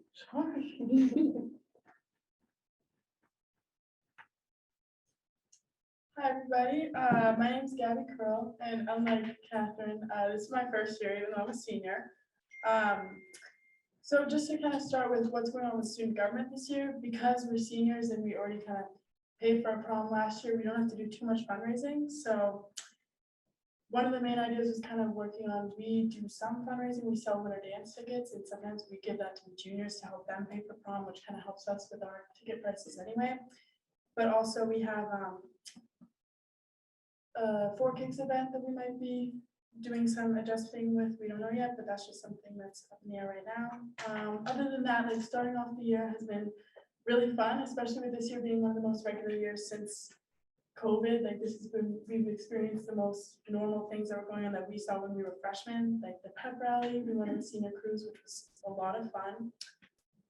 And we haven't had like a lot of opportunities to bond as grades, so senior cruise was a really good opportunity for that. And typically we're just kind of starting like the big buzz with applications going on right now. So that's kind of a lot of stress in the grade, but it's going to be something we're going to get through. So that's what I'm excited about. And then with Flex and everything, we've seen a really big change with that. It's been a really good thing. Like they were bringing up talking about how because of Flex is an 8-day rotation, a lot of the time teachers kind of plan on having their tests at the end of that 8 days. And since every class follows the same rotation, it can tend to all fall in the same couple of days, which is definitely something I think could be worked around pretty easily.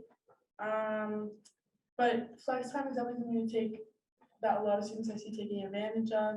Having an extra day sometimes to do your homework can be really helpful, especially like the lengthened classes help to get more stuff done. And then kind of, I'm the only one to bring it up, but sports have been really fun this fall. I'm captain of the Feel Lucky team. We've done a lot of events. We started with this co-ed game, which was something we started this year, and it was I've heard a lot of people say like, oh, Feel Like looks easy, you want to try that. So we've just been trying to do a lot of things that bring in multiple sports together, because sometimes a little bit of like polarization between the teams, but it's been different this year, and we've had a lot of bonding between the teams, which has been a lot of fun. So that's something I'm excited about, and that's all I have. That's fantastic. Thank you.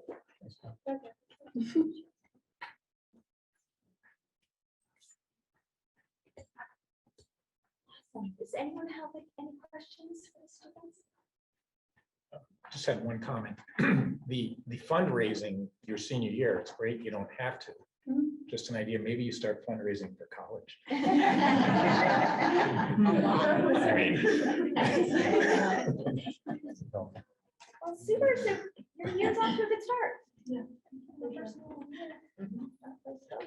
So wonderful. And again, thank you. I apologize that this ran so late, but I thank you for sticking around, and I hope Tess did well in a volleyball game.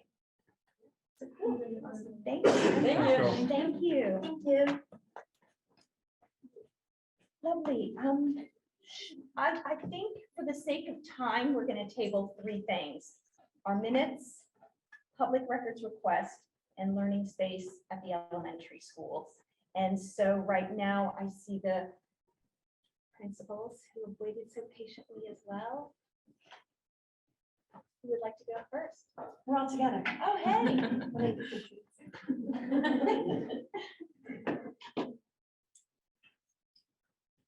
Good evening, everyone. On behalf of Missy Billsborough, Steve Brenham, and I, we would like to thank you for inviting us to join you tonight to share a little bit about the 2022-23 school year. It's my pleasure to say that the openings at all three elementary schools have been going very smoothly. We would like to thank and recognize the office staff at each building, our tech department, custodial staffs, nurses, teaching staff, as well as the central office, who have all contributed to the opening of our schools. As we know, it takes a village, and without the combined efforts of many people, smooth openings would not happen. All three schools reported that there was a unique buzz and excitement in our schools this year. This began with the elementary meet and greet back in August and continued through the first days of school, and it has continued. Staff and students are reporting that it feels like we are back to normal. Enrollment at the elementary level is steady. At this time, there are 48 preschoolers, 170 kindergartners, both full and half-day students, and 205 first grade students, for a total of 423 students at the Memorial School. There are 180 second graders and 201 third graders, for a total of 381 students enrolled at Wheelock. At Dale Street, there are 199 fourth graders and 191 fifth graders, for a total of 390 students. That said, class sizes range between the average of 20 and 23 students per class at the elementary level. With a month and a half already in the books, not sure exactly how that happened, things are definitely in full swing. Missy, Steve, and I would like to highlight a few of the initiatives that are consistent across the three districts to give you an idea of some of the great things that are happening this year. And I'm going to pass it off to Missy, who's going to talk about our math pilot. Hey everyone.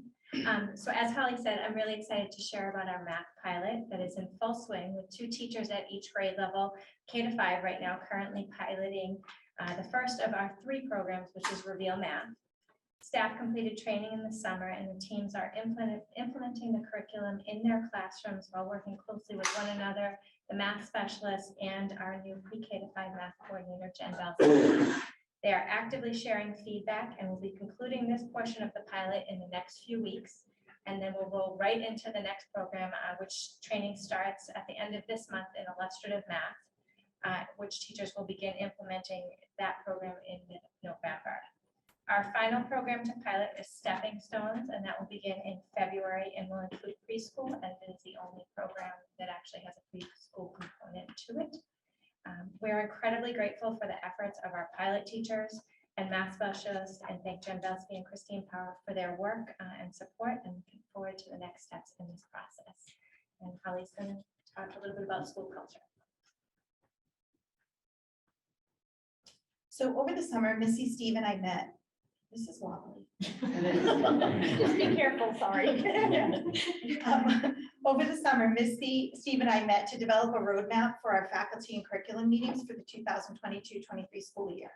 In light of what has happened in our schools over the past few years with the school closures and then the extensive reopening plans, coupled with the importance of school culture and climate, we are focusing our faculty meetings around understanding the importance of a positive school culture, as well as how we can work on a positive culture.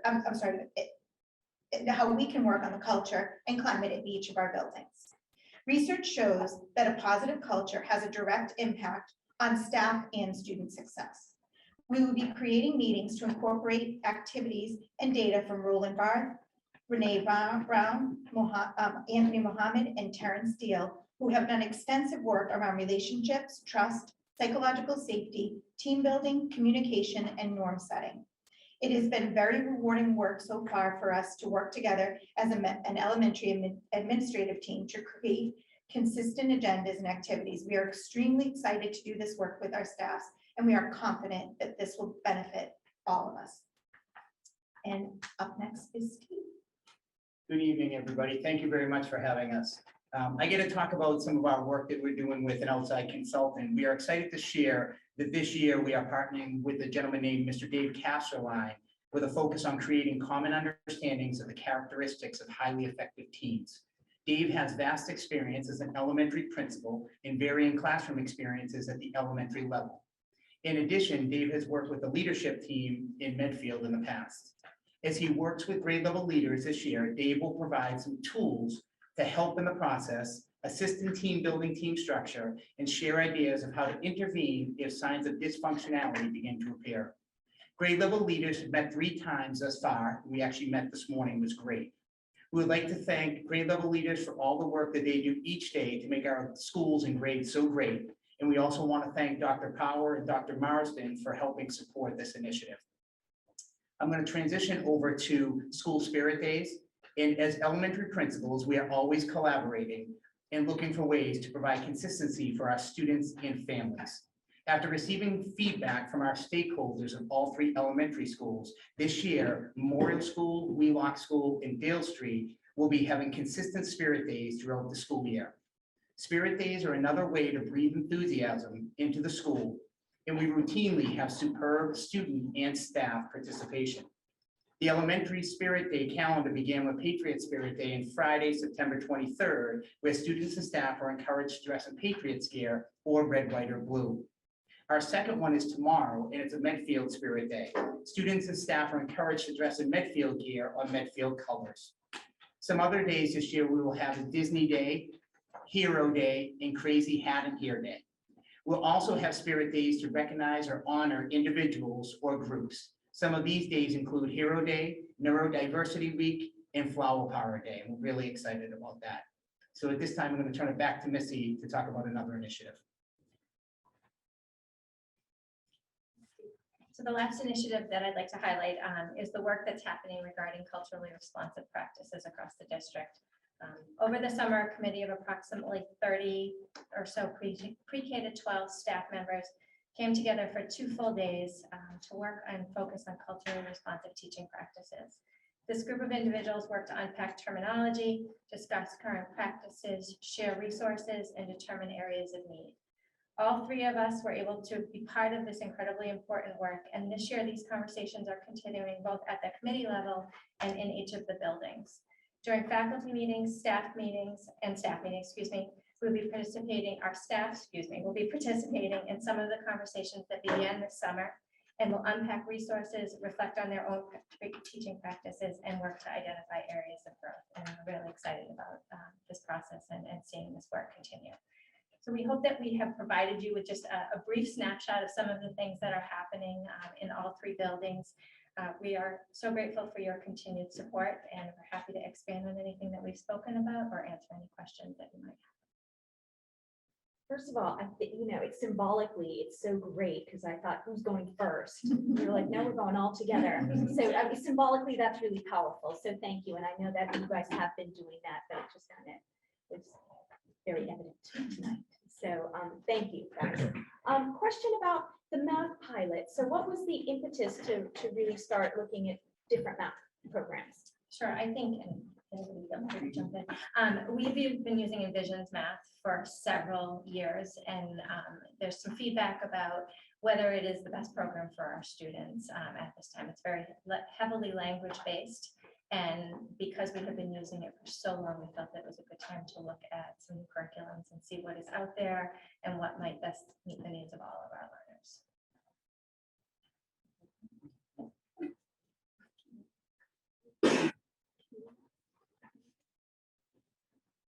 No, I mean, I would just, one, I love, I couldn't agree more, climate and culture and the buildings really drives everything.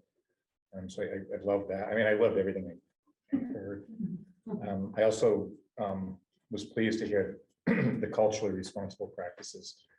Missy, I don't want to put you on the spot because I'm guessing I can find it, but then just like some of like the areas of need that are top of mind, if that's readily available, I'd just love to hear one or two kind of sound bites on it. Sure. I think one of the things that we're really working on is developing a vision statement for the district, so that there is a common language and a common understanding, and really to make sure that we are inclusive of all of our families and all of our students and staff through everyday practices and also through our academic and instructional practices as well.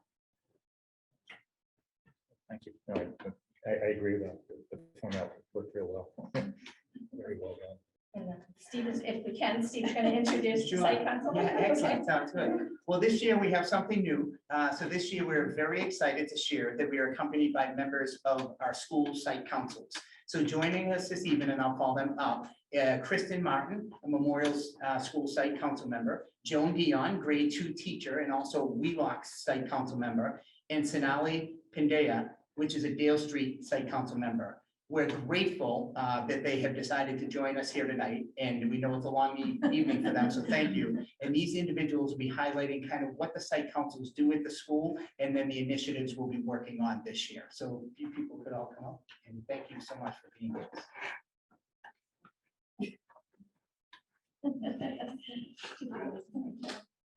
You guys are awesome, by the way. We're so proud of you. We just love our administrators. Hi. So I have something to read. Do you guys have something to read as well? Okay. All right. I'm going to read off the script. Very big font. It's late. So what is site council? A site council is a building-based representative community composed of the principal, teachers, parents, and community members. And at the secondary level, it also includes students. Site councils are required to be established by each school pursuant to the Mass General Laws, Chapter 71, Section 59C. While there's no designated number of times a site council must meet, the average is once per month. School site council members work together with the building leader to develop and monitor the school's improvement plan, as well as to provide input into the budget process. Site councils enhance school-based decision-making because they expand the participation of a community in its school's decision-making process. The involvement of different groups, teachers, parents, and non-parent community members, provides schools with a different yet mutually complementary perspective regarding building improvement plans and goals. In addition, by involving people who work and support the school in the development of the school's improvement plan, the likelihood will increase that the plan will be successfully implemented. So that's what we do. Very well. Ladies. Well, I can go. First of all, thank you so much to Principal Greta for the invitation, and what Joan said and eloquently summed everything up is what we do. And I have to just give a little personal perspective. I find overall the transparency and the willingness to answer the questions of the parents so welcoming, and I really wanted to make sure that Principal Greta is acknowledged for that. It is a fantastic job. I've been on site council at Memorial for, this will be my last year. It's my daughter's leaving Memorial, which is like It's very sad. Been on for several years. And it's been an amazing experience pre-COVID, during COVID, and now, to make sure that like there is transparency between parents in the school. You know what's going on. We have a voice into the idea of what's going on with the improvement plan and the budget, and make sure we get more resources for our kids and supporting Missy as she builds her budget for the following year. So adding the guidance, it's like we've seen some great changes since I've been on the improvement, 7 on-site council that have been successful. For your support, Missy's support, and it's just this community for doing a really good job, and it's been a fantastic experience being on site council. So thank you for the opportunity. For letting me be on site council. Thank you for letting me speak. So I have to give a shout out to Holly. So Holly, we love you. Thank you. You did a great job. Yeah, so. Are there any questions for the site council people that we have, or anything as far as you guys would like to know more about site council? You're always welcome to meetings. Our agendas are posted up at the town hall as far as dates, and if they're on Zoom, the links are there as well. I think it's just a great addition to have site council members here and part of the conversation and part of the sharing. So thank you guys for coming, for volunteering, committing your time and input. So this is a very positive step forward. Excellent. Thank you. Thank you. Thank you Yeah, guys. thank you so much. Super. Alrighty.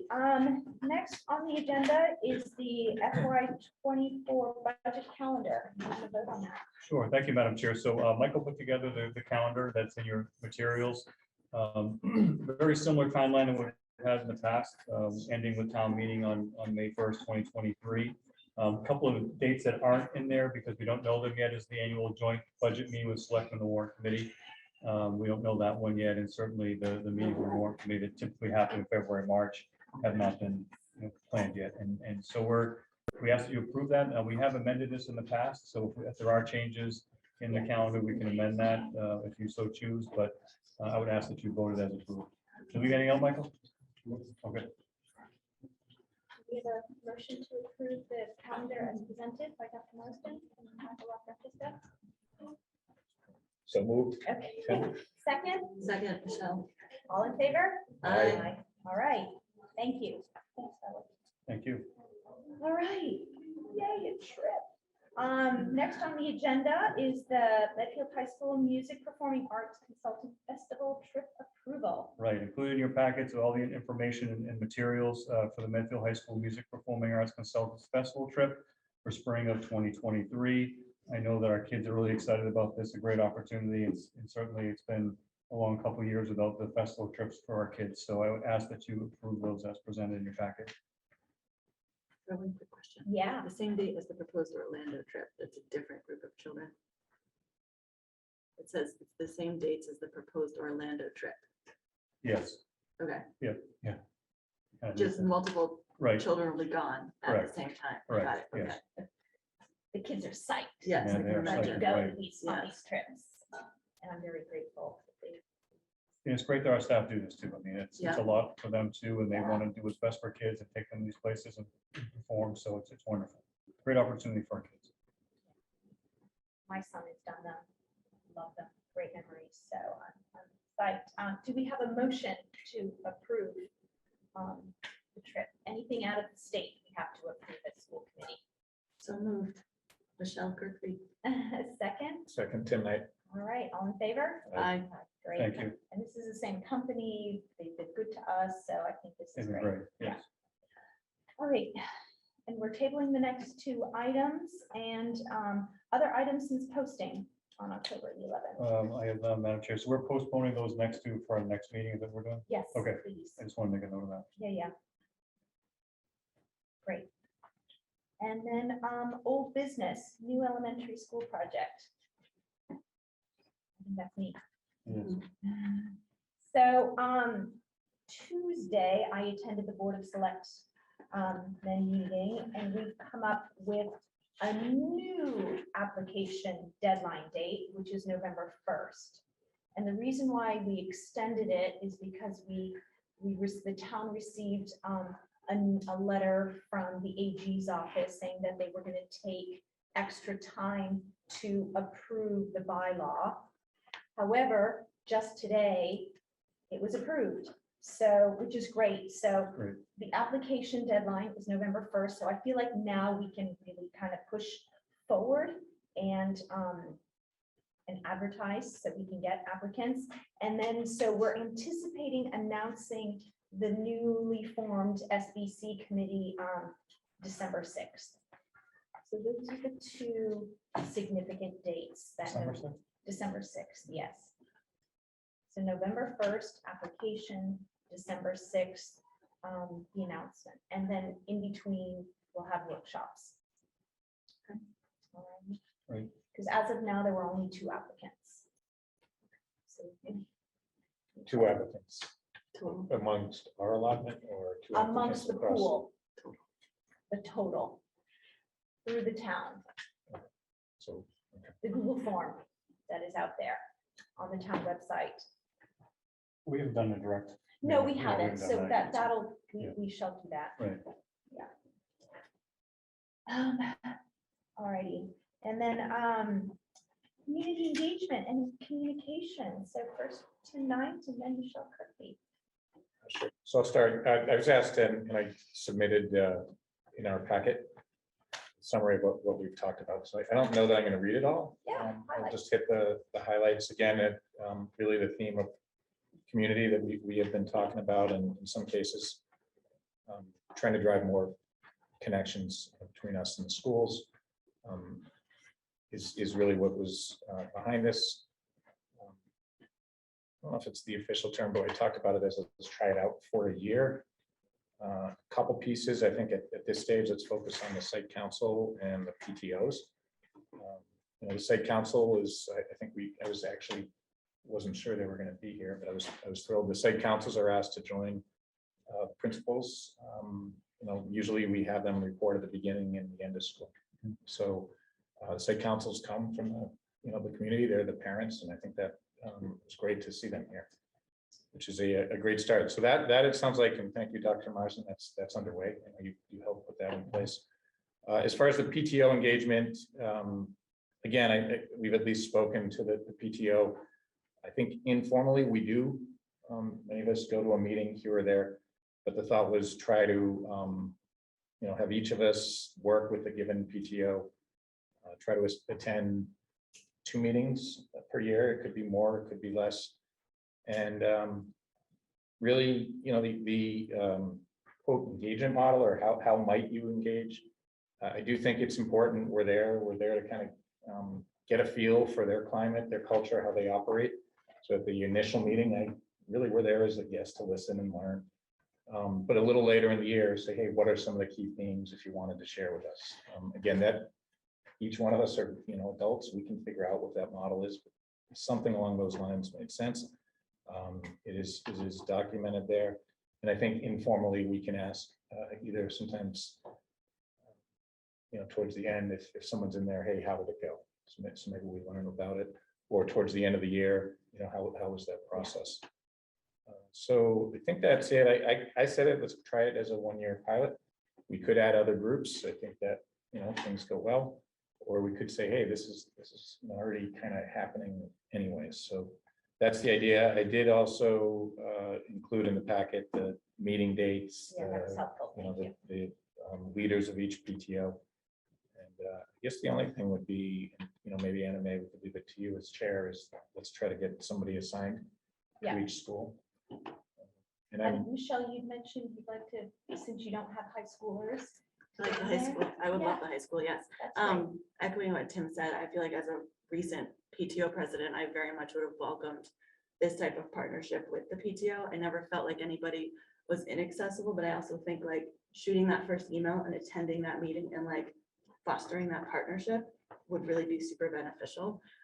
So I love the idea, and I've spoken to some other of the current PTO presidents, and they also are really excited about it. So I think it'll be really beneficial. Great. No, thanks. And yeah, I know before we had discussion in the workshops, if there are any questions, it's I'm wide open. I'm just thinking maybe let's give it a shot. Yeah, If there are not. yeah, no, fantastic. As long as we don't have 3 or more at a meeting. Correct. Correct. And I think that the idea though is to, like, if Michelle's in the target high school, then that would be the one Yes, others can go, but Yeah. I'd be surprised if we get 3 at a meeting at this stage. you never know, you never know. All right, we're allowed. All right, so I'll work on and just confirm with folks. So Yeah. So echoing off of that though, talking kind of about communication and community engagement, and coming off of our workshop, I feel like we should be focusing on kind of tangible ways to increase communication and community engagement. I think the PTO partnership is like the first piece. Another piece that I think we could do and we should do to increase communication with the public would be leveraging social media as a communication tool. I've personally spent a lot of time the past 2 weeks reaching out to school committees across Massachusetts that do leverage social media to communicate with their public. And I've had some really great and interesting conversations on how they do so. So I created some test prototype pages that I sent out to our team, Facebook, Twitter, and Instagram. I don't know if you guys got a chance to take a peek, but I feel like as a whole, that would allow us to be able to, I think right now we recognize we are in a place where that's how people get their information, and that would allow us to be able to share tidbits of information in like a quick, timely fashion.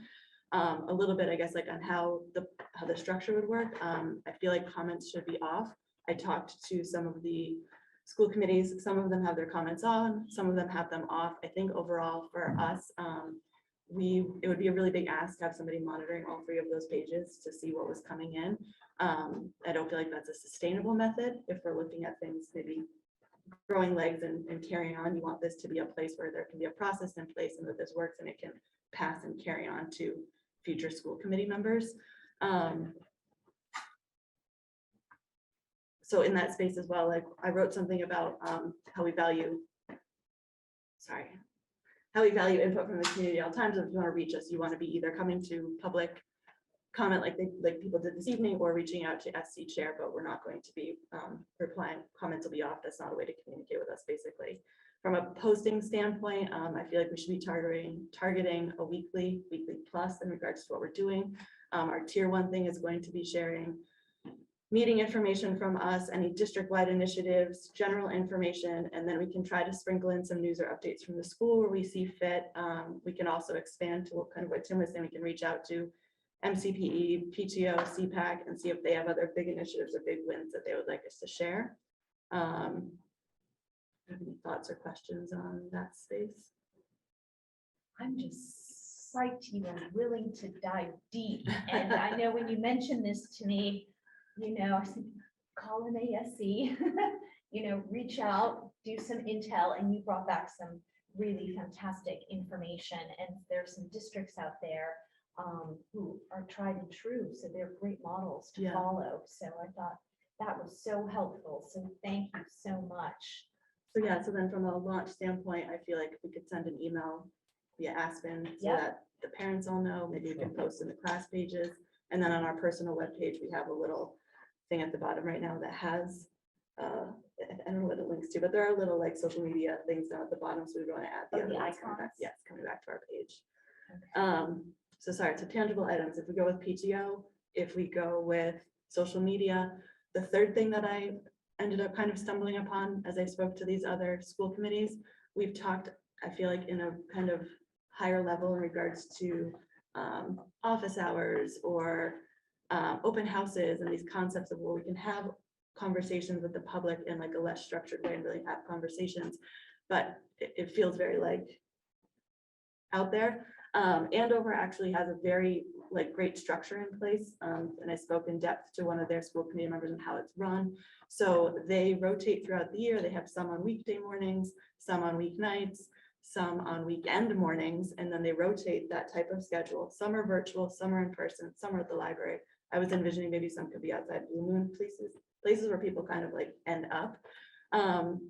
And they say they have no set agenda. The community is welcome to stop in at any time, speak with 2 members of the school committee on any topic related to the school. Because these sessions are attended by only 2 school committee members, They allow an interactive dialogue outside of the open meeting law legal parameters. Issues raised at the forum that might require further discussion with the entire school committee will be communicated during a regular business meeting. So I felt this was like a more intimate way for us to be able to really talk to people. The feedback that I got from the Andover school committee member was it's generally been a positive thing. Sometimes it's really just a matter of mapping somebody to the person they need to talk to, but you're helping escalate that to them getting the answers they want. I think she said they do stick very tightly to their hour and a half, though. They do it for an hour and a half and they do stick very tightly to that. At the end of that, they send a follow-up email to the chair and the superintendent on how many people showed up and the topics that were covered. And then during the informational portion of their school committee meeting, they kind of just touch base. 8 people showed up. Here's what we talked about, and then kind of closing that loop on what the topics were. But again, I think from a public standpoint, they would see that maybe some of their fellow citizens have concerns as well that they want to address, or people are just talking about these type of things. And I don't know, it just seemed like a good organic way to kind of like talk about some of these things. So yeah, that was number 3. Number 4, I know we keep going back and forth on this, but I feel like some sort of newsletter or publication, either, I don't know, biannually, quarterly, something like that, to make sure that we are trying to hit as many of the people in our town as possible. That one, again, it's still very high level, but I think if we're looking at 4 tangible things we can do right now to try to move things forward, those are all ways for us to increase communication. And May and I had a conversation, bringing the budget mailer back this year. Okay. Making sure we get that out there for everyone. An actual mailer. Right, Yeah. actual mailer, not doing it just online. Yeah, I think that's a good idea. Yeah, but I love the informational Me too. forum Yeah. thing, because office hours were, it's just maybe a rebranding, and I love the format. Again, they had treasure a- trove of information. So Yeah. thank you, Michelle, for. They had a form too and a sign-in sheet. So again, like it was a little more structured. It was a little less like, just show up, we'll be there, and more like things can happen. But then that would give us a heads up. Maybe we Yeah. do a little research Totally. beforehand. Yeah. So we come to that informational session with some information. And be able to have a productive conversation. Yes, exactly. So I had two questions. One, going back to and one, thank you for Yeah. the work and the effort. I like the direction. For if we, on the social media, if we're gonna do a weekly posting, I mean, my thought would be who. Oh, yes, sorry. So as of right now, I guess my thought process is in talking to the other school committees, I would post, but Anime would have to approve. So the chair and Jeff are going to be able to see this and approve it. Again, from a process standpoint right now, we haven't talked about this yet, but like a 2-week window is what I was looking at. So I will always know what's supposed to be posted that week, and you guys will be approving the following week. So again, we're giving everybody ample time to put in the pieces that we need to, and it's not just like, this is happening tomorrow, or this just happened. Like, I understand that's how social media works, but I don't feel like that's the avenue that we need to be taking to communicate with the public. So that's my proposal right now. So to answer your question, I'm happy to post if they're happy to approve. That's good. Yeah, and the questions are And then more if, just sorry, about. you or Leo or Jess have anything you want to post or you think is important, I would say They would just send go it to there. Anime. Yep. And yeah, my questions are more about sustainability. Yeah. More than anything else. And I think the office hours, like, if we rebrand it, I would tend to agree, I would keep it towards an hour. Even though, as opposed to the hour and a half. Yeah. I think obviously you can choose to. If you had to, but like, I just think, again, I always say, like, crawl, walk, and run. Yeah. So like, make sure we can do it, like, don't commit to every week, No. but don't say no. once a quarter either, Yeah. like. Yeah. No, I feel like it's similar though, like it's a pilot program, but we can throw it out there with this structure, with the Yes, structure around it. And making sure we're able to understand what people are looking to get out of this by filling out a form beforehand or signing in, or just, hey, I'm gonna show up, this is what I might want to talk about. And that allows us to like get some information or help redirect them, or just all the pieces that it seems that people aren't feeling heard on. This Yeah. seems like a step in that direction. Andover once a month, when they do it, or they do Andover it- does it once a month, yeah.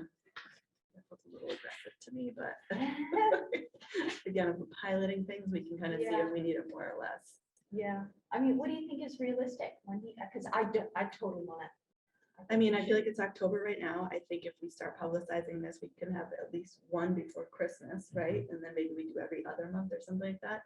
I think it depends too on how many what our thoughts are in regards to in-person versus virtual, because one is a little bit easier in my opinion than the other, right? Like getting people physically to one space is gonna be a little bit more challenging than just like, we're Maybe we can online. try the first one online. Yeah. And then see, maybe when it gets nicer outside.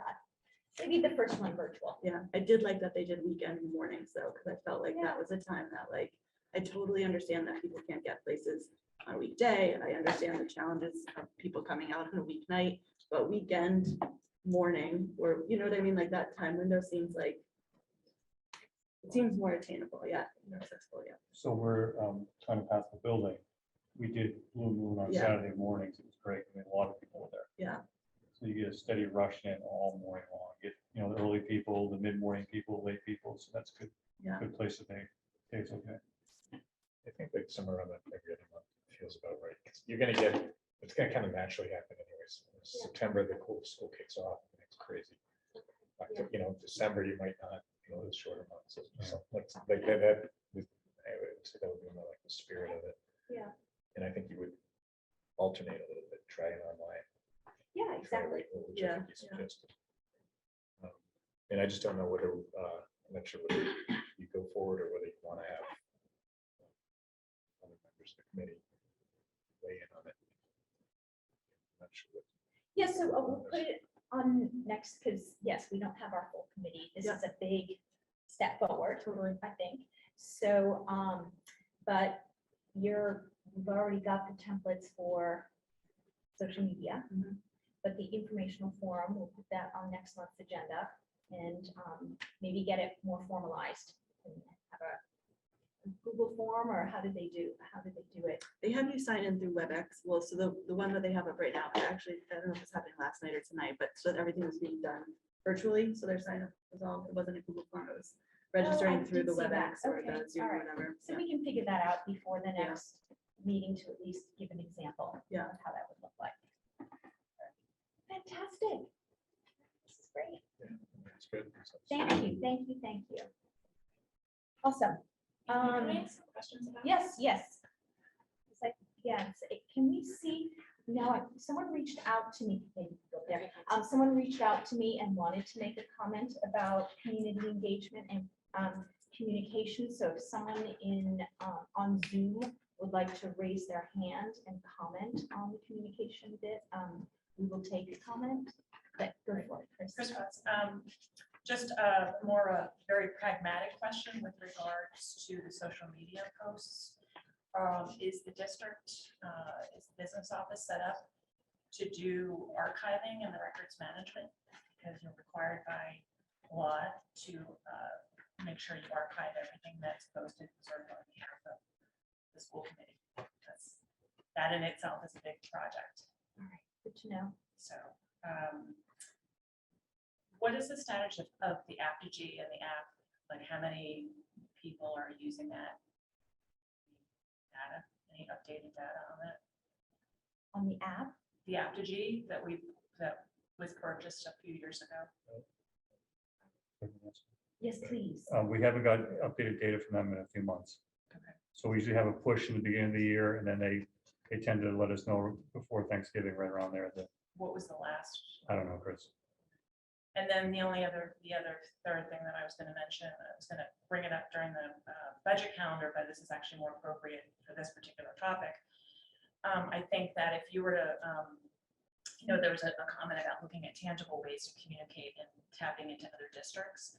I would highly recommend looking at how other districts communicate their budget to the community. And there are some great examples that there. Westwood in particular is one that does an excellent job of communicating a lot more information on the school budget, much more so than just a dozen slides at the public hearing.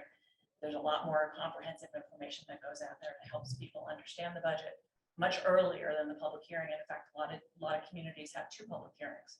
I know we're constrained with the timelines that the town sets up, but I really feel like that over the last 10 years, we have fallen short on how we present the budget information to the community. And then if we're looking for tangible ways to really increase communication and increase public awareness and educate the community before we go to town meeting, that's a really important step to take. And there's some great examples out there in other districts and what they're doing. So just put that. Thanks you. Did anyone raise that yet? I don't see any. All right, so we'll move on to informational items. Lily, do you have anything to share? Lily, you're a trooper I tonight. know, exactly. You. Thank you. Thanks. Yeah, just like on the student council side of things, we just had our cup rally. It was pretty successful, I'd say. Yeah, it was really fun. We had like a spirit week leading up to it, as we usually do, and there was a lot of participation, which was good. And so now we're gonna start working on our like smaller fundraisers and stuff, and I think the can drive is the next thing. All right. Thank you. Any comments?